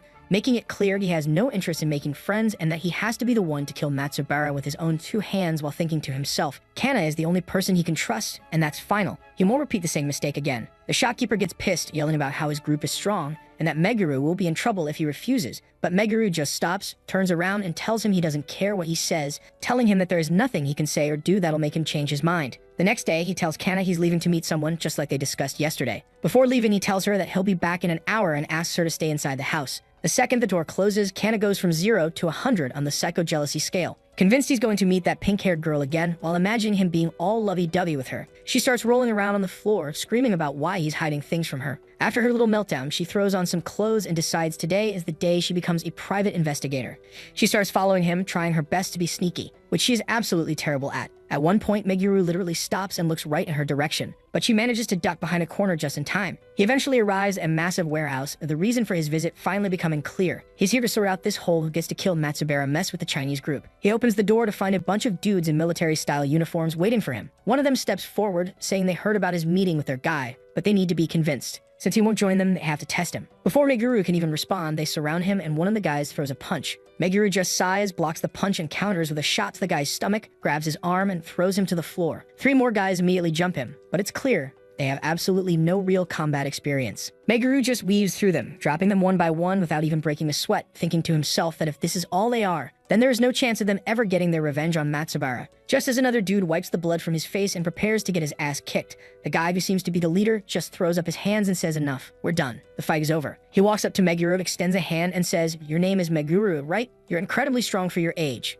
Meguru gives a half-assed thanks for the compliment. The leader then officially surrenders the cause and says, "Here, as promised, we entrust our revenge to you. All the information we have on Matsubara is all yours now." While they're hashing out the details, Kana is hiding around the corner listening in. She's mostly just relieved he's talking to a bunch of dudes and not Nozomi, but she's still confused as hell. And of course she's not sneaky enough, and Meguru hears a sound. He peeks around the corner and spots her. Seeing her, he asks, "Why did you come here?" She immediately starts apologizing, saying she was just curious and ended up following him. Meguru can only hope she didn't hear the important parts of their conversation. But then Kana grabs his hand, her usual cheerful expression replaced with a look of genuine worry as she says, "Hey Meguru, can you tell me what you are hiding from me?" Kana finally lost her cool, getting right in Meguru's face. She demanded to know everything that he had been hiding, especially about his last conversation, where he was talking about revenge and Matsubara. Hearing this, Meguru completely panics. He thinks to himself how he can't tell her the truth that she's his reincarnated sister, and this is all about their past lives without the risk of completely breaking her brain with the traumatic memories. So he makes the absolute worst possible choice that he could. Withdrawing his hand, he said, "Kana, I can't tell you that." After hearing that, Kana looks at him, heartbroken and furious, as she says, "You've changed a lot. You've been keeping secrets from me and I can't trust you anymore," before turning to leave, screaming at him to stay away and leave her alone as she runs off. Meguru is left standing there, completely stunned by the mess he just made. Meanwhile, on the other side of the city, Matsubara is fuming in his limo, thinking to himself how this jobless nobody, Isuni Meguru, killed his A-rank enforcer, Sato, and for that, he wants to crush him personally. But a direct attack is too risky and would draw unwanted attention. Just as he's pondering how to handle it, he spots Kana walking down the street looking miserable. He even notes how much she looks like Meguru's sister. He decides then and there that as long as Meguru poses any threat, no matter how small, he has to die, just like he killed him and his sister all those years ago. The scene cuts back to Kana, sitting alone on a swing set, drowning in regret. She feels she was too cruel, but she just hates being kept in the dark. A fight wasn't what she wanted, but his refusal to trust her with his secrets hurt more than anything. But as Kana sits there on the swings, her brain finally starts working. She realizes maybe, just maybe, she was the one wrong in this situation, thinking to herself that Meguru might have a good reason for hiding things, and since she was the one who stalked him in the first place, she's probably not in a position to be blaming anyone. Deciding she needs to be the bigger person and make up, she pulls out her phone and sends him a quick text, saying she was sorry for her behavior earlier and that she's heading back to their room. But just as she hits send, someone approaches her. She looks up and sees a smiling man who practically radiates serial killer vibes. She asks if he's talking to her, and he just says, "Now I'm not someone suspicious." Kana mutters to herself, "Did I say that out loud?" It takes her a second, but then it clicks. She's seen this guy's face before. He's one of the 6 heroes and the leader of the guys from before. Matsubara asks if she's Meguru's companion, claiming they know each other. Then he dangles the bait and says, "I could tell you something about his past that you don't know." Kana hesitates, taking a step back, but the temptation is too strong. She just had a massive fight with Meguru over his secrets, and now this guy is offering them up on a silver platter. She knows he's dangerous, but her curiosity wins out. She agrees to listen, telling herself she'll just run away if things get bad. Plus, she still has the charm that Meguru gave her, so she should be fine. Matsubara grins, raises his fist, and says, "Then let me tell you all about it." Kana flinches and closes her eyes, and just like that, her amulet flares to life, creating a shield of magical light around her. But this wasn't some D-rank chump that she was facing. This was Matsubara, one of the 6 most dangerous people in the world. The magic washes over him, and all it does is make the Sekko smile wider before the amulet shatters into dust. He mutters about how trifling she is before punching her square in the stomach, knocking her out. As she collapses to the ground, he picks her up, throws her over his shoulder, and walks away. "I'll tell you everything," he says to her unconscious form, "right after I call Izumi Meguru to the place I need him." He brings Kana to some dingy-ass dungeon. He has tied her up to some wooden boards and is just staring at her as he says, "This looks good," prompting Kana to say, "You bastard." There's nothing good about this, before adding how there's no way someone like him could ever defeat Meguru. Matsubara just hits her with his usual evil smile and says she's quite cute, grabbing her face and dialing the creep factor up to 11 by adding that he likes her sassy side. And then he declares that when the battle is over, he's going to take her as his bride. Kana looks at him completely horrified. As if he couldn't get any worse, Matsubara takes her phone out of her pocket, starts scrolling through her messages with Meguru, and calls their exchange amazing. Kana screams at him to give her phone back, so he does the most classic, try-hard villain thing imaginable. He punches the wall right next to her head and says, "You just need to watch," telling her he'll let her have a front row seat to watch Meguru get crushed by despair and fear. At the same time, Meguru is back at their apartment, pacing around and wondering why Kana hasn't come back yet. It even sent her a text saying he was sorry too. Just then, his phone rings. It's Kana's number. He answers, expecting to hear her voice, but instead, some dude greets him by name. Meguru immediately tenses up, asking who the hell he was, just to be hit with the "I took your woman" line. Before Meguru can even process it, Matsubara interrupts him, tells him where to go if he wants her back, and then hangs up. Meguru is left screaming into a dead phone, absolutely furious that he didn't get any answers. A second later, a map just conveniently pops up on his screen with a pin dropped on the location. I don't know who it was, Meguru thinks to himself, clutching his phone so hard it's a miracle it doesn't shatter, but he interfered with something he shouldn't have. Sometime later, he arrives at the marked location, his eyes scanning the area. Looking at the phone, he mutters, "It must be here somewhere." Meguru finally gets to his destination, and after walking for a bit, spots his target. Matsubara is just sitting by a campfire next to a dungeon portal. "That was pretty," he mutters. But Meguru recognizes that voice, and as he does, a sick sense of satisfaction washes over him, and a realization hits him that he has heard that voice somewhere. And then he mutters out that he's actually glad it's this bastard, because it saves him the trouble of hunting him down later. He points his sword straight at Matsubara's face and says, "You're going to die." Matsubara slowly gets to his feet, gesturing to the portal. He says there is no need to rush. "Your woman is inside this dungeon, you know, and if I die, the dungeon will disappear along with her." He lowers his sword. Matsubara just grins and strolls into the portal, telling Meguru to follow him into the dungeon that he has created, saying that it has no monsters and is absolutely perfect for getting rid of people. Meguru immediately connects the dots as he said, "That double dungeon in front of our house, that was you too, right?" Then it dawns on him that he has been asking the wrong question. Gripping the hilt of his sword, he said, "Is Kana hurt or not?" Matsubara, enjoying his way too much, just opens a door and says, "Why don't you take a look for yourself?" They walk into a room, and there she is, chained to some wooden boards. Meguru immediately runs to her side, telling her to wait a little and promising that he'll free her, but before he can do anything, Matsubara summons a ridiculously huge hammer and says, "In that case, we can begin." Meguru turns to face him before throwing one last question at him. "Why do you hate me so much?" "I'm just a jobless D-rank." He thinks for a moment and says, "It's because you look like someone. Some guy from 100 years ago that I didn't like one bit. That's all." Meguru just stares at him for a second and goes, "I understand, and if that's the case, then let me tell you something interesting. That jobless guy you dislike so much is none other than me." After the small talk was over, Meguru didn't waste any time. He swung his sword with full force, and in that instant, his entire body burst with a powerful wave of magical energy. Matsubara's eyes widened as he was taken completely by surprise. The way Meguru moved, the energy he radiated, it was all too familiar. He muttered to himself, "That style, that presence, there's no mistaking it." Gritting his teeth, Matsubara raised his weapon, and their blades collided with a deafening clash. Meguru tried to match the force, but it wasn't even close. He was pushed back several meters, sliding across the ground. Matsubara didn't hold back his remarks as he said, "You're weak. You're nothing like you were 100 years ago." And deep down, Meguru knew he was right. The difference in power between them was huge and undeniable. But that didn't mean the fight was over. Not by a long shot. Meguru gripped his sword tighter, thinking fast. He knew he couldn't win through brute strength, but maybe, just maybe, he could outsmart him. His eyes locked onto Matsubara's left shoulder. There was something off about that piece of armor. It was heavier and uneven. Meguru figured it wasn't just for defense. It had to be some kind of magical artifact. Maybe it boosted Matsubara's mana temporarily, allowing him to move with surprising agility despite his massive size. That would explain a lot. And if that was the case, then that piece of armor might just be the key to winning. Crouching low, Meguru began drawing a glowing magic circle on the ground using his energy. The moment it was complete, he shot forward at incredible speed as he said, "Didn't you just say I'm weak, but you've let your guard down?" Matsubara was caught off guard by the sudden charge. Meguru dashed past him, and with a swift strike, his blade scraped the shoulder pad,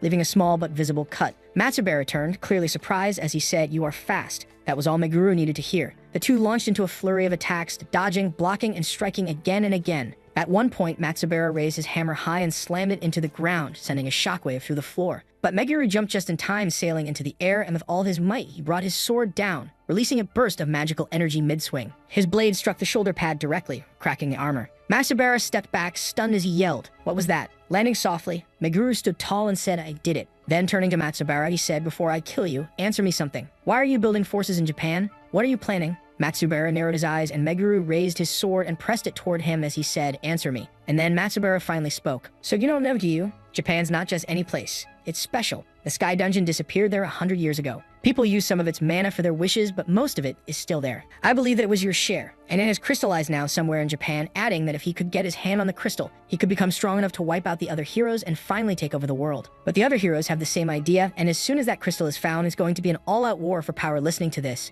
Meguru replies, "That's just like you." Greedy and pathetic, he raised his sword again and said, "Give it up. That dream of yours? It'll never come true." And with that, he lunged in for the final blow. But just as the sword came down, Matsubara grinned and threw a punch. He caught Meguru's arm mid-swing. Meguru was stunned to process what just happened, seeing his confused face. Matsubara asks, "Did you really think that magical item was my weak point?" Before punching him so hard in the stomach, he was flying into a wall. Kana screams his name from across the room. Matsubara looked down at him and said, "You still don't get it, do you? I've lived a long time. I rebuilt my body years ago. I don't need that toy anymore. I don't need it anymore. And for you, that's really bad news." Meguru gets up, wiping the blood off of his face. He leans on his sword and thinks to himself how this fight is not going to be an easy one. But then he remembers all the cool items he's been collecting ever since he woke up for a moment like this, thinking to himself, this fight isn't going to be a walk in the park, but I've got a few tricks up my sleeve. He feels pretty confident and says out loud that this time will be different. He knows he can't take this guy down as he is right now, so he needs a better plan. That's when Meguru has an idea. He powers up his sword with some serious magical energy, so much that the ceiling starts to crumble. His plan was to mess up the ground and make it super uneven. He figures that if he just sprinkles some magic around,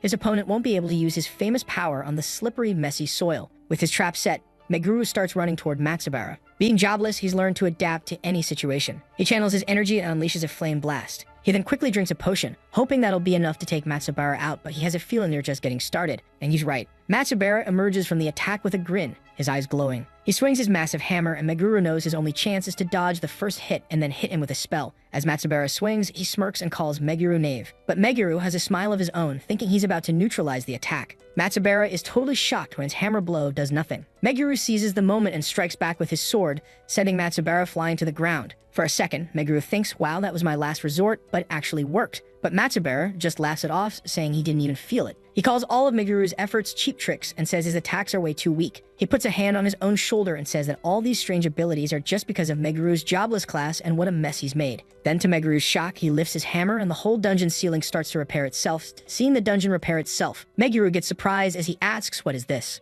Matsubara just smiles and asks why he's so surprised, reminding him that it's his own dungeon. He then creates a flame in his hand, asking if he's surprised by that too. Suddenly, monsters start appearing all around them. Gargoyles fly toward Meguru and tries to fight them off with magic. But then he looks down and sees another monster biting his leg. While Meguru is distracted, Matsubara smirks and hits him with his hammer, shouting, "Don't forget about me." The blow sends Meguru flying several meters back. He hits the ground hard and thinks about how big the power difference is between them and feels a wave of hopelessness. His enemy is right there and he can't do a thing. He wonders if this is just going to be a repeat of what happened 100 years ago. Just then, a powerful energy fills his hand, and the mark on it starts to glow brightly. He stares at it, confused, and just then a system window pops up in front of him, asking if he wants to consume all of Crest's power to obtain the power of duty. Meguru stared at the glowing system window in front of him, and then his eyes locked onto the fine print. If he didn't replenish his energy within 30 seconds, he would die. Confused, he glanced at the mark glowing on his hand as he thought to himself, what exactly is this? But then he shook his head and thought, doesn't matter. If his power could make him stronger, he had no reason to hesitate. With a firm press on the screen, he accepted the offer, and instantly, the system notified him that his attack power and speed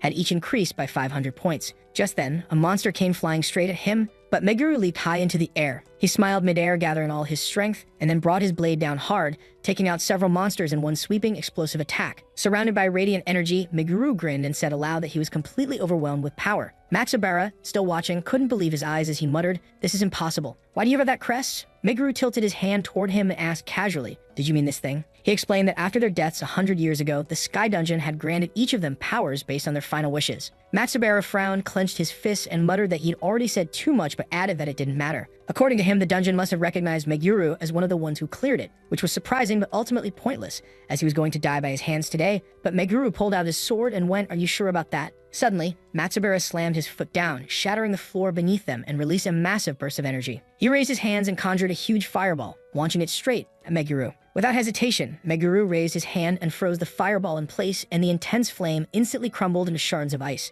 Then, using the moment, he charged at Matsubara with incredible speed, and with one clean strike, sliced off his opponent's hand. Matsubara screamed and collapsed. Meguru stood over him as he said, "I can move like it's nothing. And this power, it feels endless. I could kill you here and now." Matsubara begged him to stop, but it only angered Meguru as he said, "How dare you beg? When 100 years ago you were killing us, did you even hesitate for a second?" He raised his hand again, summoning a flurry of ice crystals in the air, and said, "My answer is the same as yours." Meguru used the ice spear spell, sending multiple frozen spears into Matsubara's body, pinning him violently to the wall. Meguru stepped forward and said, "That's it. The first target is down. It feels kind of disappointing." Just then, the system chimed in, announcing that the crest's power has been replenished and the power of duty has been expired, and then multiple system windows appeared in front of him, and Meguru wondered if his stats were finally returning to normal. He wondered if the power of the crest had something to do with it. He wonders, does this system boost my strength only when I kill people? Pushing all these thoughts behind, he rushed to check on Kana. Calling out to her, he ran over and eventually freed her. She looked up at him with tears of joy, hugged him tightly, and thanked him. Meguru gently patted her head and told her he was glad she was okay. She apologized for always getting into trouble, but he just smiled and said, "You don't need to apologize.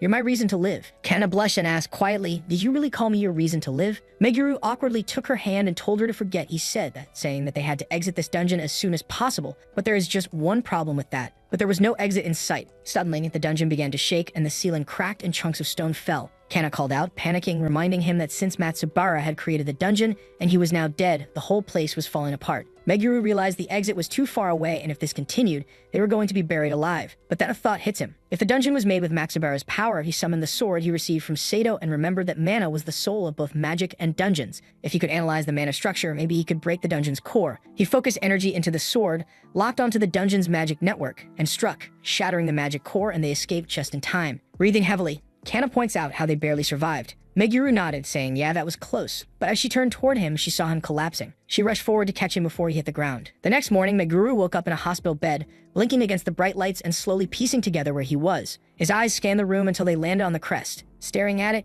he thought to himself how it had faded a little. Just as he started to zone out, the door burst open and Kana flew in, throwing her arms around him in a hug. She mumbled about how scared she was and how he shouldn't ever do that again. But before he could even say anything comforting, a nurse stepped in and froze. She raised a brow at the very not hospital-friendly position they were in. Without wasting a second, she called in a doctor who strolled in, checked Meguru out, and declared that it had just been a really bad fever. He told the nurse to get his discharge papers ready, and turning to Meguru, he said that he needed to stay one more night just in case. The nurse didn't want to catch them again in a not-so-friendly position and dipped out of there, leaving Meguru and Kana alone. Once the door clicked shut, Meguru turned to her and said, "So you carried me all the way here? Wasn't I heavy?" Kana just shook her head, but then her face got real serious and she said, "Tell me what happened between you and Matsubara." Meguru hesitated, not sure if he should even go there, but something in her expression made him cave. He sighed, dropped his voice, and said, "Okay, so you must know that 100 years ago, 8 hunters went into the Sky Dungeon and only 6 came back out. They got power from the dungeon and went on to rule different corners of the world. Matsubara, that scum, he was one of them." Kana nodded slowly, repeating what they were always told by the government, that one of the hunters, a healer girl named Kana, died protecting her team, and the other, there aren't any records left of the other guy. Listening to this, Meguru muttered, "But the truth is that the last hunter didn't die fighting. He was betrayed, stabbed in the back by his own team as he was just about to tell her the full truth that he was that betrayed hunter." The door swung open again and a wild Nozomi appeared, completely out of breath, gasping for air as she said, "I came as soon as I heard you fainted. Are you okay?" Meguru blinked in confusion as he said, "Yeah, I'm fine." "Wait, who told you?" Nozomi just shrugged and said, "I check in with the Hunter Association." Kana shot her a death glare, thinking to herself if she was planning on staying here. Meguru just laughed it off, thinking, okay, I guess it makes sense, every hunter's info goes through the association anyway. He turned to Nozomi with a grin and said, "Thanks for coming to check on me," and as he said that, Nozomi's face lit up. Meanwhile, Kana was mentally throwing tables, glaring at the two of them, cursing them for being all lovey-dovey in front of her. That's when Nozomi asked, "You seem fine," and Meguru, being the classic knucklehead, said, "I can't die yet. I still bad protect Kana." And just like that, tables had turned. Now it was Kana's turn to blush and smile, her imagination going wild with romantic anime moments while she started giving Nozomi the side-eye. Meguru sat there between them, stressed, thinking, what even is this tension? While the girls were busy with their stare-off, Meguru sighed to himself, realizing this definitely wasn't the moment to go deeper into his past. It just wasn't the vibe. After a while, both girls left the room and Meguru waved them off, finally getting a moment of peace. Bored, he grabbed the remote and turned on the TV just to pass the time. But what he saw made his blood run cold. On the screen was none other than Matsubara giving an interview to a thick news reporter. Meguru stared at the screen, thinking to himself, what the hell is going on? Why is Matsubara alive? Didn't I kill him? Just like that, time flies by and our boy Meguru is back inside a dungeon committing straight-up monster genocide with Kana and Nozomi. All of them are working together like some kind of dream team, completely in sync, covering each other's backs and absolutely demolishing the dungeon boss. After clearing the whole place, Meguru gives his hand a little squeeze and mutters that this was perfect for getting back into the swing of things. Just then, the system window chimes in, letting him know his stats went up. This time, except for his attack stats, literally everything else got boosted. Not bad, right? Nozomi, looking back at how Meguru performed during the raid, says she wasn't sure about him charging into a dungeon first thing after getting out of the hospital, but it seems like he's doing just fine. She was worried for nothing, but Meguru chuckles, saying it's nothing like that. And at this point, you can practically guess Kana's had enough of this wholesome bullshit. Meanwhile, our boy's mind drifts back to yesterday's events, thinking about how that trash Matsubara was actually alive. Now that he has revealed all of his tricks to that bastard, Meguru knows he's got to grind even harder. Later, they report to the Hunters Association that they cleaned out the dungeon and collect their sweet rewards. As Meguru and the team are about to head out, the association chief walks in and tells our boy they need to talk, asking if he's free. Meanwhile, over in China, Matsubara is freaking out in his dungeon. He's thinking about how he would have been completely done for if he hadn't used his soul crest to separate his soul from his body and store it safe inside the dungeon. Smart move for a trash bag, honestly. That's when his butler walks in, all serious, asking if it's true that he got his ass handed to him. Matsubara, trying to save face, tells the guy not to freak out. He claims he just dropped his guard and got careless, adding that it wasn't a big deal since he already anticipated something like this might happen. He then turns and heads for the door to check up on his people, which translates to seeing how his slaves are doing. He's wandering around the dungeon when this little girl gets all excited seeing him and clings to his legs. And like the absolute trash he is, he gets pissed and kicks the little girl so hard she faints on the spot. Seriously, what kind of monster does that? He heads to his club room to enjoy himself, but the image of getting completely wrecked by our boy keeps playing in his mind non-stop. Whipping out his phone, he stares at Meguru's photo, cursing about how because of him, he can't even relax. His little pity party gets interrupted when he hears his butler screaming. He looks around and sees his former colleagues standing there. Futaba gives him that psychotic smile of hers and asks if he was looking down on them with his shitty security before casually greeting him. Matsubara is shocked to see them and asks why the hell they invaded his territory. Cutting to the chase, Four Eyes says, "You never imagined that 2 of the 6 heroes would get stronger, did you?" Before whipping out his undead army, he adds that it only makes sense to target the weakest of the 6 heroes first. Four Eyes goes into his internal monologue telling Matsubara how he'd gotten careless over the past 70 years while they'd gotten way stronger than him. Then Four Eyes starts spewing some philosophical bullshit about how as long as they keep changing, improvement is inevitable, it's just that they need to change in the right way. By this time, his skeleton soldiers have pretty much neutralized Matsubara. Seeing her chance, the psychotic girl lunges at him, grabs his head, launches a fireball, and sends him straight to hell. She comments on how pathetic the fight was and how she could have handled it alone without Four Eyes' help. But Four Eyes shoots back with, "Don't get ahead of yourself. If he hadn't been so exhausted, he would have easily turned the tables on you." Futaba then asks if this was all he needed. Giving his glasses a little push, he summons Matsubara as one of his minions and says, "Yes, and now it's time to save this rotten world." Meanwhile, back at the Hunters Association, our boy is having a little chat with the chief. Cutting right to the chase, the chief asks him what his relationship is to that trash Matsubara. Meguru gets caught off guard hearing this. He totally wasn't expecting the chief to bring up that topic. Seeing our boy's reaction, the chief tells him to calm down, saying he's not suspecting him or anything. Then he goes on to explain that according to their investigation, all of the heroes have something called a crest that grants them special powers and abilities. There's a huge variety in what kind of abilities these things can grant, and there's certain Matsubara uses that ability to zip around the world. He adds that whenever that bastard fights someone stronger than him, he just bails from the situation using that power of his. Meguru decides to speak up and says, well, in that case, that makes things easier. This gets the chief looking at him curiously, so our boy starts explaining everything that went down. Pausing for a second, the chief says, "To think you actually defeated Matsubara." Stroking his chin, he adds, "You're better than I thought." The chief continues, "You must know that the tyranny of those heroes is extreme. It's a good thing that Japan hasn't been affected yet, but as long as they exist, it's just a matter of time. Then, getting all serious, he looks at our boy and says, "I want to establish true peace. Will you help me? Work together with me?" As soon as he hears that, the old clip of him getting stabbed in the back starts playing in his head. The chief keeps going with his speech, saying that Japan's current situation isn't as extreme as other countries, so there's nothing to fear except the occasional monsters. The irony of the situation is that they have those 6 bastards to thank for that stability. Meguru asks what makes Japan so special compared to all the other countries. The chief tells him it's special for 2 reasons. First, it's the homeland of all 6 heroes, but it's also the place where the Sky Dungeon appeared 100 years ago, a dungeon that 8 heroes conquered. After the dungeon collapsed, its mana hardened until it became lumps of mana known as crystals, which then scattered all over Japan. Thinking for a second, he adds, "It seems they're searching for these crystals." Our boy thinks to himself, "So Matsubara is looking for them, I see. But if they want them so badly, why haven't they collected them during the last century?" The chief tells him they're not sure, but they think the status of Dungeon Master is getting in their way somehow. He explains that while they receive immortal bodies and great powers from the dungeon, it's also what's restricting them at the same time. The chief continues his explanation while Meguru just listens. He tells our boy that the wavelength of mana emitted by the heroes and their respective dungeons are identical, which leads them to believe that the heroes aren't ruling the dungeons, they become one with them. At this point, Meguru recalls something Matsubara had said to him. It was similar to the chief's theory. Meguru asks if that means the dungeon they rule gets destroyed and they'll die alongside it as well. The chief tells him they aren't sure, but that's definitely a possibility. Continuing with his explanation, he says it seems like they can't move unless their dungeon is in order, or at least that's what all the clues lead to. Meanwhile, Meguru just sits there processing everything the chief just dropped on him. The chief then pleads with Meguru to help them, saying that recent incidents indicate more dangerous situations will be arising soon. Seeing our boy hesitate, the chief says he'll be compensated, accordingly saying he'll do everything he asks. Meguru, listening to this, goes, "Really? Anything?" The chief nods, saying, "Yes, just name it. What do you want? Money? Status? Power? Information?" Grabbing his chance, Meguru says, "Then allow me first priority rights to B-rank dungeons and above." The chief casually asks which area he wants, to which our boy replies he wants exclusive rights of dungeons for the whole damn country. Thinking to himself about how to get as strong as possible, he knows he'll have to eliminate as many dungeons as possible. The chief tells him he'll see what he can do, while adding that he's looking forward to their partnership. Meguru nods and tells the director he'll be working with Kana on this mission, but asks him not to tell her about their little arrangement.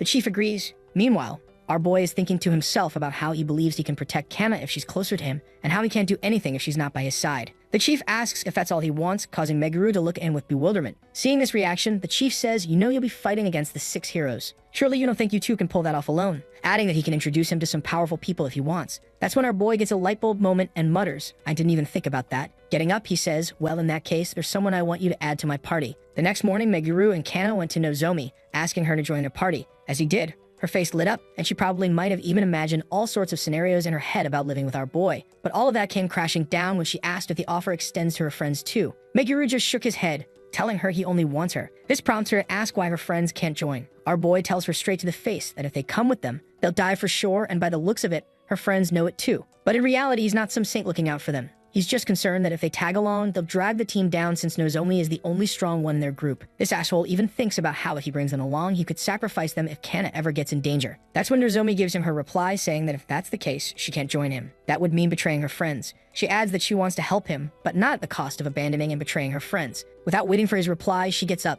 tells her friends they're done here, and starts to walk away. Her friends, meanwhile, give each other a serious nod, then turn to Meguru and say they'd like to make a proposal. The flat-chested one says they like to support Nozomi, but they're aware they can't keep up with her. Still, they've been friends and hunters in the same party for so long that they don't want to separate. Bowing to Meguru, they ask him for a chance to prove themselves. Our boy, not giving a damn about this emotional situation, just asks what happens if they can't prove themselves. The girls reply that if that's the case, they'll dissolve the party on their own. This causes Nozomi to yell that they don't get to decide that on their own. At this point, the white-haired girl just turns and tells her to shut up. Meguru agrees to their proposal and decides to give them a chance. Later, at a training hall, he's facing off against the girls. He tells them that if they're able to move him from his spot, he'll accept them into his party. Both girls nod in agreement, and our boy gives the signal for the test to begin. As he does, Sakura charges at him with that giant thing of hers, but Meguru just sidesteps her attack. Seeing that they're not giving this fight their all, he tells them that he might be unarmed, but they don't have to hold back. Shifting his tone to serious mode, he says, "Come at me like you're trying to kill me." Sakura charges at him again, and to be honest, what's up with these poses?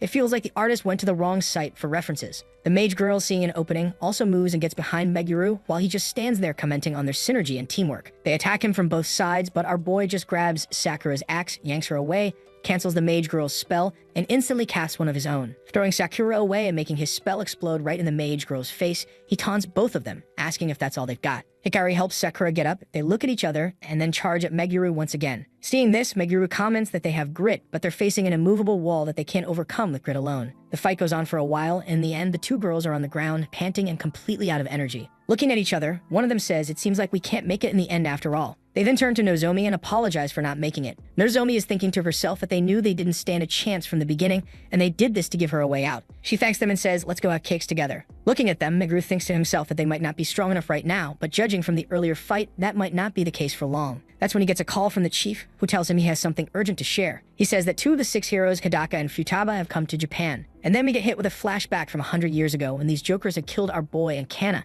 It was just after they'd made their wish to the Sky Dungeon. A moment passed, and seeing how nothing had happened, Matsubara started losing his cool, saying how they'd cleared the dungeon but their wishes hadn't been fulfilled. After he throws his little tantrum, a bunch of system windows pop up, informing them that they become dungeon masters and that they had to find a dungeon within 72 hours and rule it, or else they'd die immediately. The system informs them of their perks, how they won't age, and other shit we won't get into, and then drops the bomb that when the dungeon collapses, they can collect the crystals. These crystals will be scattered all around Japan, and they can fulfill their wishes by collecting them. After they finish reading all the info, the fatty says it seems like only one of them can get their wish fulfilled. The assassin smiles brightly and says, "Seems like we're enemies now." Then all of them start sizing each other up. Before they could lunge at each other, the archer guide, Tsurumi, points at the system panel and says it seems like there's a lot of info here. Kawasaki agrees, saying the day will end before they can read it all. And guys, I'm not a motorcycle guy, but I won't mind riding this Kawasaki. That's when Psycho Girl whips out her phone and tries to take a photo of all the info, but the system doesn't let her. Seeing all these letters, Matsubara just goes, "No way in hell. I'm reading all of this." This dumbass doesn't know what's going on, and all his brain was able to make out from all the info was that he'll just have to collect that crystal thingy to get his wish fulfilled. Then, adding insult to injury, he says, "Guess I can take my time if I just kill you all first."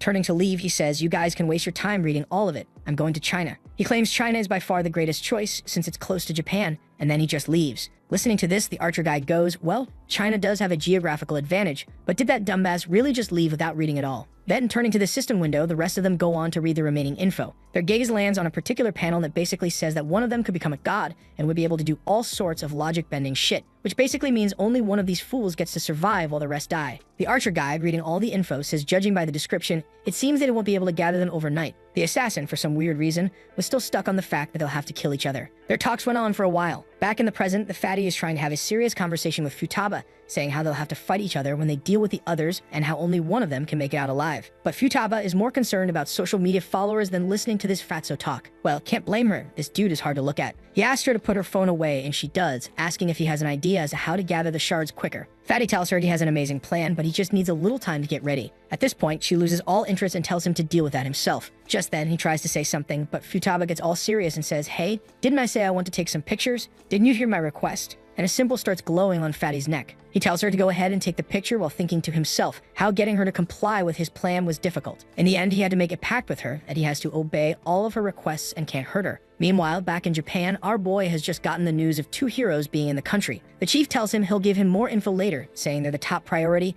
and he'll have to focus on them instead of Matsubara. Meguru says he doesn't have a problem with it because all that changes is the order he'll have to deal with them. The chief then tells him to swing by the Hunters Association, since there's something he wants to give him. Later, he goes to the association along with Kana and Nozomi. The chief leads them to the storehouse, telling our boy that the heroes are powerful, so if he wants to fight them, he'll need a proper weapon. He then leads them into the inventory and tells them they're free to take whatever they want. After looking around for a while, a kick-ass looking sword catches Meguru's eye. He picks it up, and seeing this, the chief goes, "That's the most expensive thing we have here. That sword costs around 20 million yen. But our boy just shakes his head and says, "Not good enough. It's decent, but it won't be good enough for me. I'm used to a better weapon." Putting the sword back, he asks, "Is this the best you can offer us?" The chief says yes, at the moment that's the best they can do. He adds that if he needs a better weapon, they'd need special materials. Meguru asks him if they can give them better weapons if they give him the materials. The chief nods, saying if he could bring him a philosopher's stone, he could use it to strengthen the weapon. Meguru, who apparently was an S-rank hero, didn't know that and goes, "It can be used like that." The chief tells him it can, and if he could bring him one A-rank philosopher's stone, it could make weapons for all 3 of them. Meguru thinks to himself how he can manage without a weapon for now, but Kana and Nozomi can't, so he asks the chief where he can get a philosopher's stone. The chief tells him that they appear in A-rank dungeons and above, so he'll have to clear the dungeon in order to get his hands on the stone. Meguru starts thinking about how rare the A-rank dungeons are, so they might have to wait for quite a while before they can raid one, but that's when the chief told him that an A-rank dungeon has appeared recently in central Tokyo. This shocked Meguru as he asked, "Didn't one just appear in Shibuya yesterday?" and the chief told him that lately there has been a disturbance in the dragon's vein and mana all around Japan has been in turmoil, so that might have something to do with that. Later, as they were on their way, Nozomi told the group that she had looked into Futaba, saying that she sure is something, and handed the phone over to Meguru. Apparently, Futaba ran her social circle like a goddamn dictator, forcing her followers to like and subscribe to her Pinterest posts. Kana asks her what would happen to someone who forgets to do so, and Nozomi tells her that they'll get purged for that. Yeah, committing mass murder over likes and subscribers, that totally makes sense. She then adds that her other victims include women that are more beautiful than her and men who are nasty. Listening to this, our boy goes, well, that sure sounds awful. Nozomi then starts telling the group about Fatty, saying that dude is plain as hell. He is just her dog on a leash that is tasked with carrying out political murders for Futaba. Kana asks him if he must already know more about these guys, since he used to know them in his past life, to which Meguru replies that he does, but that was 100 years ago. Kana's curiosity gets the better of her as she asks him what kind of people they were before they stabbed him in the back. Meguru thinks to himself how he hasn't told any of them anything about their past, but decides that he'll share only enough information and hide the part about Kana being his sister and her reincarnation. He starts telling the group the story of 1 week before their raid at the Sky Dungeon. It was the first time they had met with the other 6 to discuss the plan, and the first meeting went how you would imagine. The psycho girl was still psycho, and this trash was still trash. They met in front of an A-rank dungeon, went inside, and slaughtered the monsters, impressing everyone to the point that Futaba even asked him to be her boyfriend. Don't know why he thought it was really necessary to mention that, but he rejects her, saying that he is seeing someone. As you might have guessed by now, this was the moment that she started acting like a bitch. She couldn't handle rejection, thinking to herself, what's so great about Kana? She starts plotting against her, and when she gets her chance, she pushes her, causing her to tumble to the ground. Fatty comes to help her, but dude really was a degenerate through and through. In the guise of helping her, he straight up grabs her ass. And that's when our boy decided he has had enough of this and confronts both of them. He was straight up ready to off them, but Kana calms him down, saying that she is fine, so there's no need to escalate the matter. Back in the present, they were inside the A-rank dungeon. As they entered it, they saw that all of the monsters had been taken care of. They decided to head deeper inside it in order to find who it was. That's when Meguru sees the door of the boss's chamber was open. He looks inside and sees Fatty and Futaba fighting against the dungeon boss. Sensing a presence, they turn and ask Meguru who he was. Thinking that Fatty might know him, she turns to him and asks if he knows the guy, but Fatty tells her that he is just as clueless. Seeing that none of them had lashed out at him, he wonders what's happening, and that's when it clicks to him that his face has changed after his reincarnation, so that's why none of them are recognizing him. He quickly tells the girls to wait outside, grips his sword, and thinks to himself how he doesn't know why they are here. But if he plays it smart, he can take them by surprise, but he decides it's too soon to make a move and decides to get closer to them first. He then ever so calmly asks them what they were doing here. Futaba asks him if he was the hunter that was tasked with clearing the dungeon, apologizing to him. She said they already took care of the boss, so he can return. Meguru just repeats what they said while getting closer, reminding himself every step of the way to control himself. As he gets close enough, he conjures a spell and is ready to turn these 2 bastards into ash. But Fatty notices it just in time. He pulls Futaba out of harm's way and sidesteps Meguru's attack, summoning his skeletons to distract him while they get to safety. Meguru makes quick work of the skeletons, realizing that Meguru was dangerous. Fatty then warns Futaba to be careful, saying that Meguru was not an ordinary guy. Listening to the explosion, both of the girls rush inside, and one look at Kana was enough for Futaba to recognize her. She mutters to herself, isn't that Kana Akabane? While Fatty had picked up on how she had addressed Meguru, he wonders what's going on. That's when a memory from 100 years ago comes crashing in. He remembers how Meguru moved just now using both magic and sword, and how he just attacked 2 strangers without a moment of hesitation. He figured out that he was the same Meguru that they had killed 100 years ago. He turned to Futaba and asked her to leave, saying they can't waste time here, but her psycho switch had just flipped. Seeing Kana, she got all angry, saying how she doesn't care about anything else right now, and her top priority right now is to kill that blonde girl, even if she might not have any connection with the Kana she knew, saying her face just pisses her off. And since she was in her Harley Quinn moment, she said, I'll kill the pink-haired one too while I'm at it. Fatty, who apparently has a functional brain behind his eyes, thinks to himself how she won't listen to him now that she has made up her mind, and due to the pact, he can't disobey her either, so he plays it smart and tells her that she has 30 seconds to deal with him. Futaba turns and says, what do you mean 30 seconds? To which Fatty replies, surely you can deal with them in 30 seconds. You are strong enough, are you not? Or am I expecting too much right now? She wanted to give Fatty an earful, but decided to deal with Meguru and the girls first. Seeing how Futaba was just saying stuff about killing her, Nozomi asks Meguru what's going on here, adding, aren't they 2 of the 6 heroes? Before Meguru could say something, Futaba charged at them, casting spells one after another. Her first strike was directed straight at Kana. Meguru quickly pulls her away, thinking to himself how her attacks are fast and all he could do was barely dodge them, and to make matters worse, she is only attacking Kana. Nozomi told Meguru to take care of Kana while she deals with them, and without wasting a second, she straight up charges at her only to get hit in midair by one of her spells and fly straight to a wall. After taking care of Nozomi, she turns to Kana and gets all psychotic, but before she could do anything, Fatty intervenes and tells her that her 30 seconds are up, and surprisingly, she agrees to let them go for today and turns to the portal to leave. But before going, she reminds them that next time they meet, she'll kill him for sure. Without wasting a second, Kana tends to Nozomi's wounds. After she gets better, she asks Meguru how those heroes seem to know Kana and asks him what's going on. Realizing that he is cornered, Meguru thinks about how now he can't hide the truth anymore. He then turned to Kana and said, "You see, I'm not the only one that is reincarnated. You did too." Seeing the puzzled look on her face, he said, "Yeah, you were the legendary hero Kana-sama from 100 years ago. And unlike me, who lost his appearance,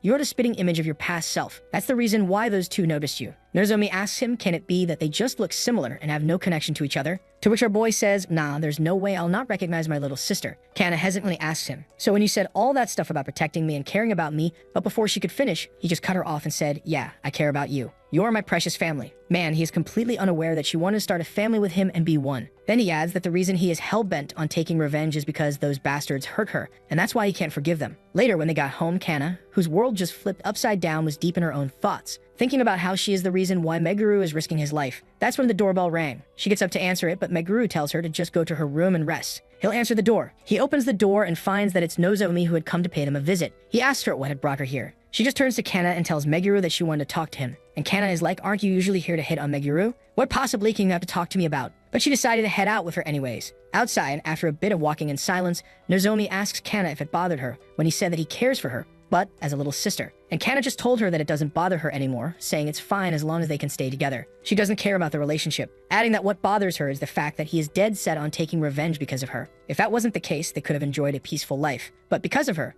that can't happen anymore. Then getting all gloomy, she said, "I'm sure that my previous self wouldn't have wanted him to take revenge." That's when Nozomi says that she understands how Meguru feels, saying if it was her, if someone had hurt her friends, she would have done the same. Then turning to Kana, she asked, "Wouldn't you have done the same if they had killed Meguru?" Nozomi then says that all he has done is for her sake. Even her joining the party seems to be because he wanted to protect her, adding that she knows that he had brought her to the party so that he could focus on fighting, while thinking that if some danger arises, she'll throw her life away in order to save Kana. And Kana gets shocked to hear this and asks her if she's okay with that. She says that in the beginning she wasn't, but now she is, saying she trusts Meguru. And besides, she is certain that he'll win no matter what. Then turning and giving a pose that I'm swearing is not my wallpaper, she said, "So trust in him because he'll need your support and buffs in order to win." And then he starts explaining that not him, but every member of the party would need her help, pointing out how it's common knowledge to protect the party's healer. So she has nothing to feel guilty for. Just like that, the days pass and the party is ready for heading out to another dungeon raid. The chief, that bastard, had informed them at the last minute about an urgent dungeon request. Nozomi says she is ready to throw some hands, and then turning to Kana,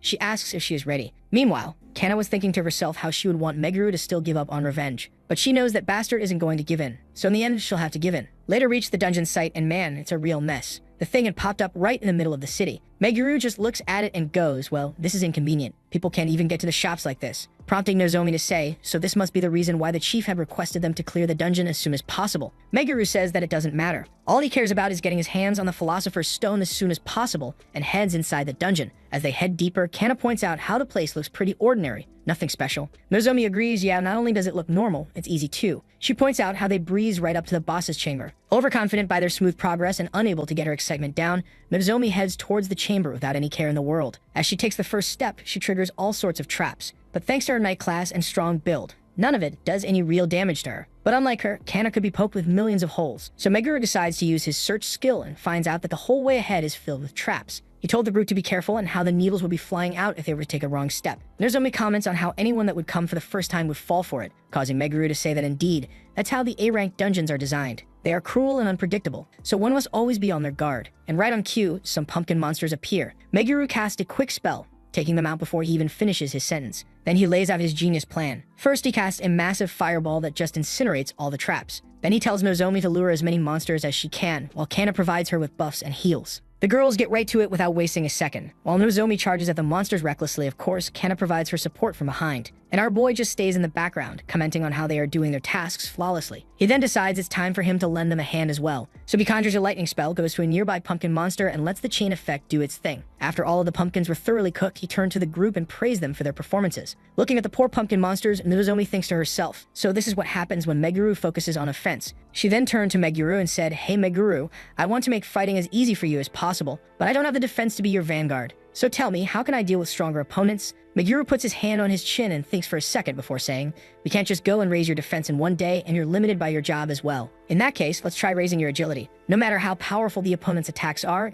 it won't matter if they can't hit you. She asks him how she can do that since it's the same as defense, she can't raise it in one day. And Meguru, this glorious bastard, just goes, oh, don't worry about that. There's a spell for that. And then turning to Kana, he says, while I'm doing that, I'll teach you a new debuff as well, Kana. An hour later, they're knocking on the boss's chamber door, ready to throw hands with whatever monstrosity is inside. And what do you know, it's another overgrown pumpkin. Seeing this, Meguru turns to the girls and says, time for some practical training. As he says that, Nozomi charges at the monster, trying to draw its aggro and dodging its attacks. Ready in the back, Kana waits for the signal. Nozomi gives her a nod, and that's when Kana starts conjuring the new spell Meguru taught her. This time, our boy had taught her poison that drains the target's vitality over time. And with perfect teamwork, they were able to neutralize the boss and left the rest to Meguru, who took down that monstrosity with the help of his ice magic, earning a Philosopher's Stone in the process. While our heroes were busy fighting monsters, Fatty and Futaba were enjoying their stay at an amusement park in Chiba. Fatty, who always wanted to talk about work, wanted to discuss the details of their next plan. And Futaba, who actually doesn't give a damn about it, just goes, sure, you've thought of all of it, haven't you?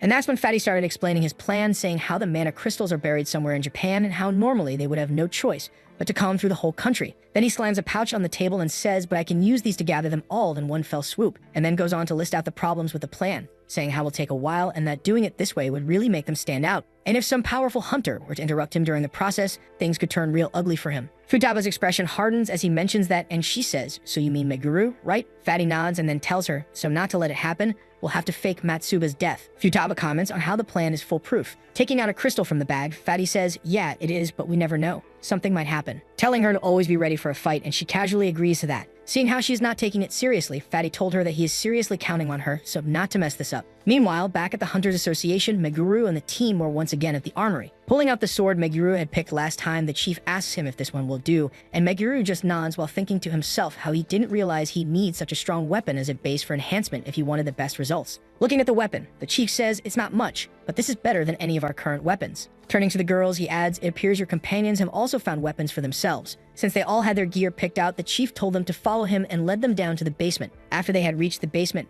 he then takes the weapon from Meguru and explains that they use this place to develop the equipment that lets them manifest monsters for the promotion exams. Handing the sword to a scientist, he told him to start the enchantment process. The guy doesn't waste a single second and gets right on it. Before long, the process was complete and the chief handed the sword back to Meguru. Seeing how it looked exactly the same, Meguru asks if he's sure the process is finished. So he takes the sword to practice a few swings. He gives it a half-hearted swing since he is inside a facility, but the result completely surprises him. He comments on how the blade had gotten so much more powerful, thinking to himself, man, who would have thought technology would improve this much in just 100 years? Seeing the shocked expression on Meguru's face, the chief decides it's the right time to drop some of his wisdom. He told him that enhancement that uses the enormous energy a Philosopher's Stone contains was a newly discovered technology that their R&D team had created in recent years. This causes Meguru to smile as he asks the chief if the heroes know about this technology. And the chief shakes his head, saying that the heroes have no clue that they have developed this technology. He thinks how, thanks to their new equipment, the group's combat power has almost doubled. Nozomi can now tank hits better, while Kana's new staff significantly reduces the time it takes for her to cast a spell. The chief was about to request something when he got an urgent phone call. After he was done with the call, the expression on his face was practically screaming that something had gone terribly wrong. Meguru asks him if it's something that they can help him with. With a dead serious expression, the chief told him that out of nowhere, monsters had started pouring out of Matsubara's dungeon.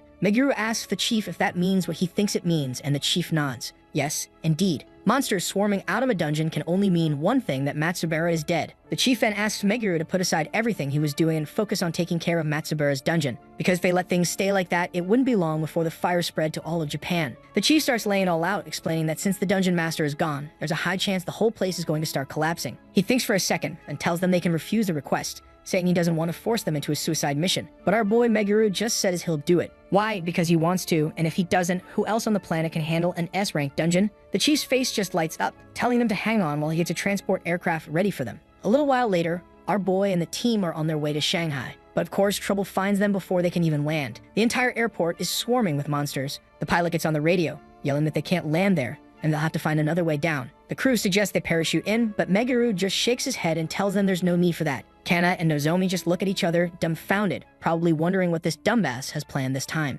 Without wasting another second, he pushes Nozomi right out the open door. Princess carries Kana and jumps out after her. As she's falling, Nozomi is cursing her soul out, thinking to herself, this is how she's going to die. But before she can hit the floor, Meguru uses an anti-gravity spell, causing all of them to land safely. He apologizes to her, saying he didn't have time to explain everything, before shifting his gaze to the monsters. He conjures up his eye magic, filling the sky with ice spears, wanting to take care of the mess as soon as possible. Within an instant, he subjugates all of the monsters. Then, turning to the local hunters, he asks them if they understand the situation they're in. The hunters tell him they don't know exactly what's going on, but they're sure about one thing: that bastard Matsubara is releasing these monsters deliberately. He adds how this situation is eerily similar to 20 years ago, when the national uprising was suppressed. Listening to this, Meguru thinks to himself that bastard is doing something stupid again. But unlike the locals, he was aware that Matsubara was dead, and he decided to share that information. The locals start talking among themselves, saying how that can't be true since they just saw the bastard a moment ago. This gets Meguru's attention. He then uses his search skill and finds out how unusual this situation is. Usually, he would detect 2 sources of magic, one from the dungeon and one from the owner, but right now,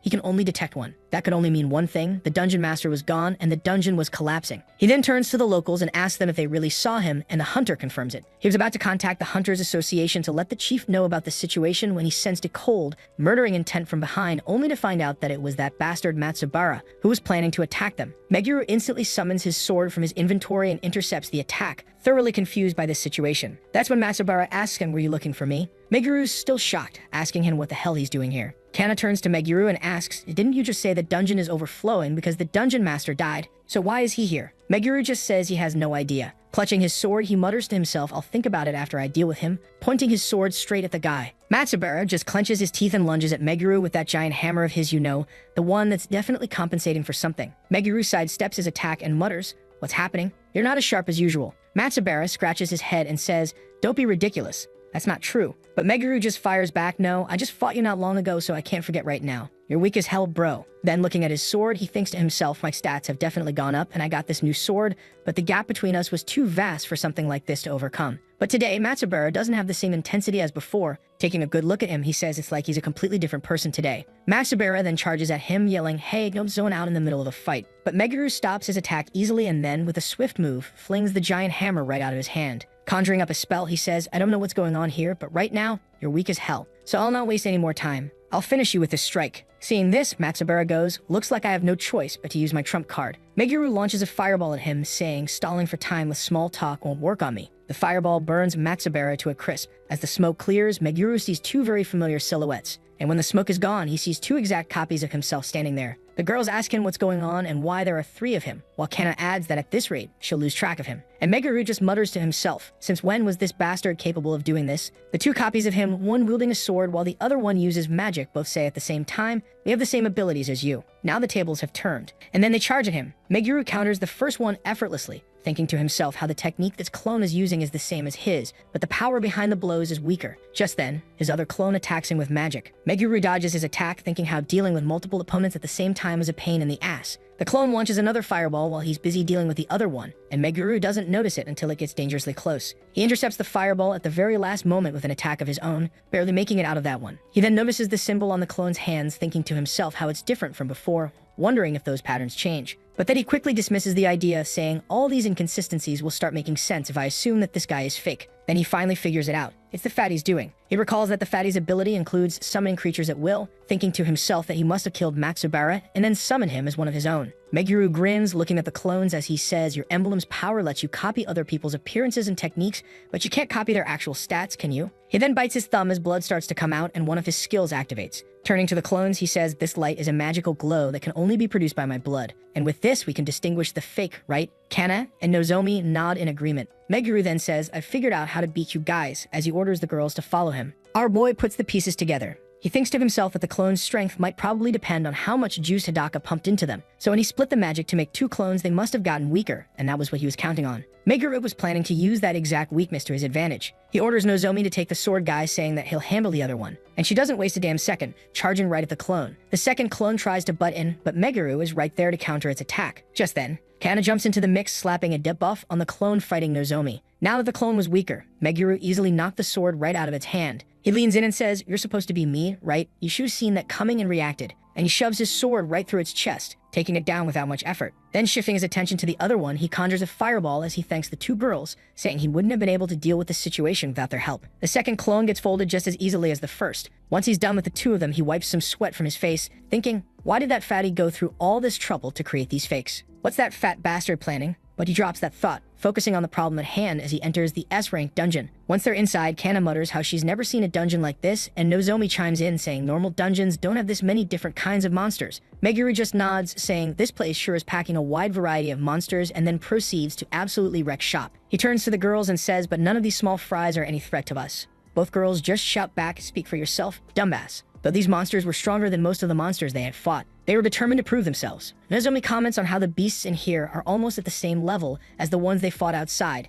adding how they sure are tough, but thanks to their new weapons, they can take them down. Meguru, who had just taken care of a beast of his own, adds it's not just the weapon, it's the user. If the user isn't skilled, then the weapon is pointless. The fact that you've managed to keep up with me is proof that you guys have gotten stronger. After fighting through waves of mobs, they were finally at the boss's chamber. Looking at it, Meguru says, alright, let's open it. As they open the gate, they're greeted by some weird-ass hybrid between a gargoyle and a goblin. That bastard lunged at the group the minute they entered. Nozomi charged in like always with those agile moves of hers, drawing the aggro of the boss while Meguru was in the back charging up his spell. So while the boss was busy dealing with her, he attacked it from behind and it worked. A few of his ice spears managed to injure the boss. Then he himself decided to enter the battlefield. He charged at the boss and used the abyss spell on it while it was still dealing with Nozomi. And just like that, the S-rank boss got folded so easily. The girls looked at each other, all smiles and happy, celebrating their victory. But Meguru looked at the shimmering portal and told them that the real challenge starts now, telling them to stay sharp. Nozomi asks him what he's talking about, saying, wasn't that dude the boss of this dungeon? Meguru looked all confused by their question as he said, judging by the sheer amount of magic coming from this dungeon, there's no way this is the final room. After all,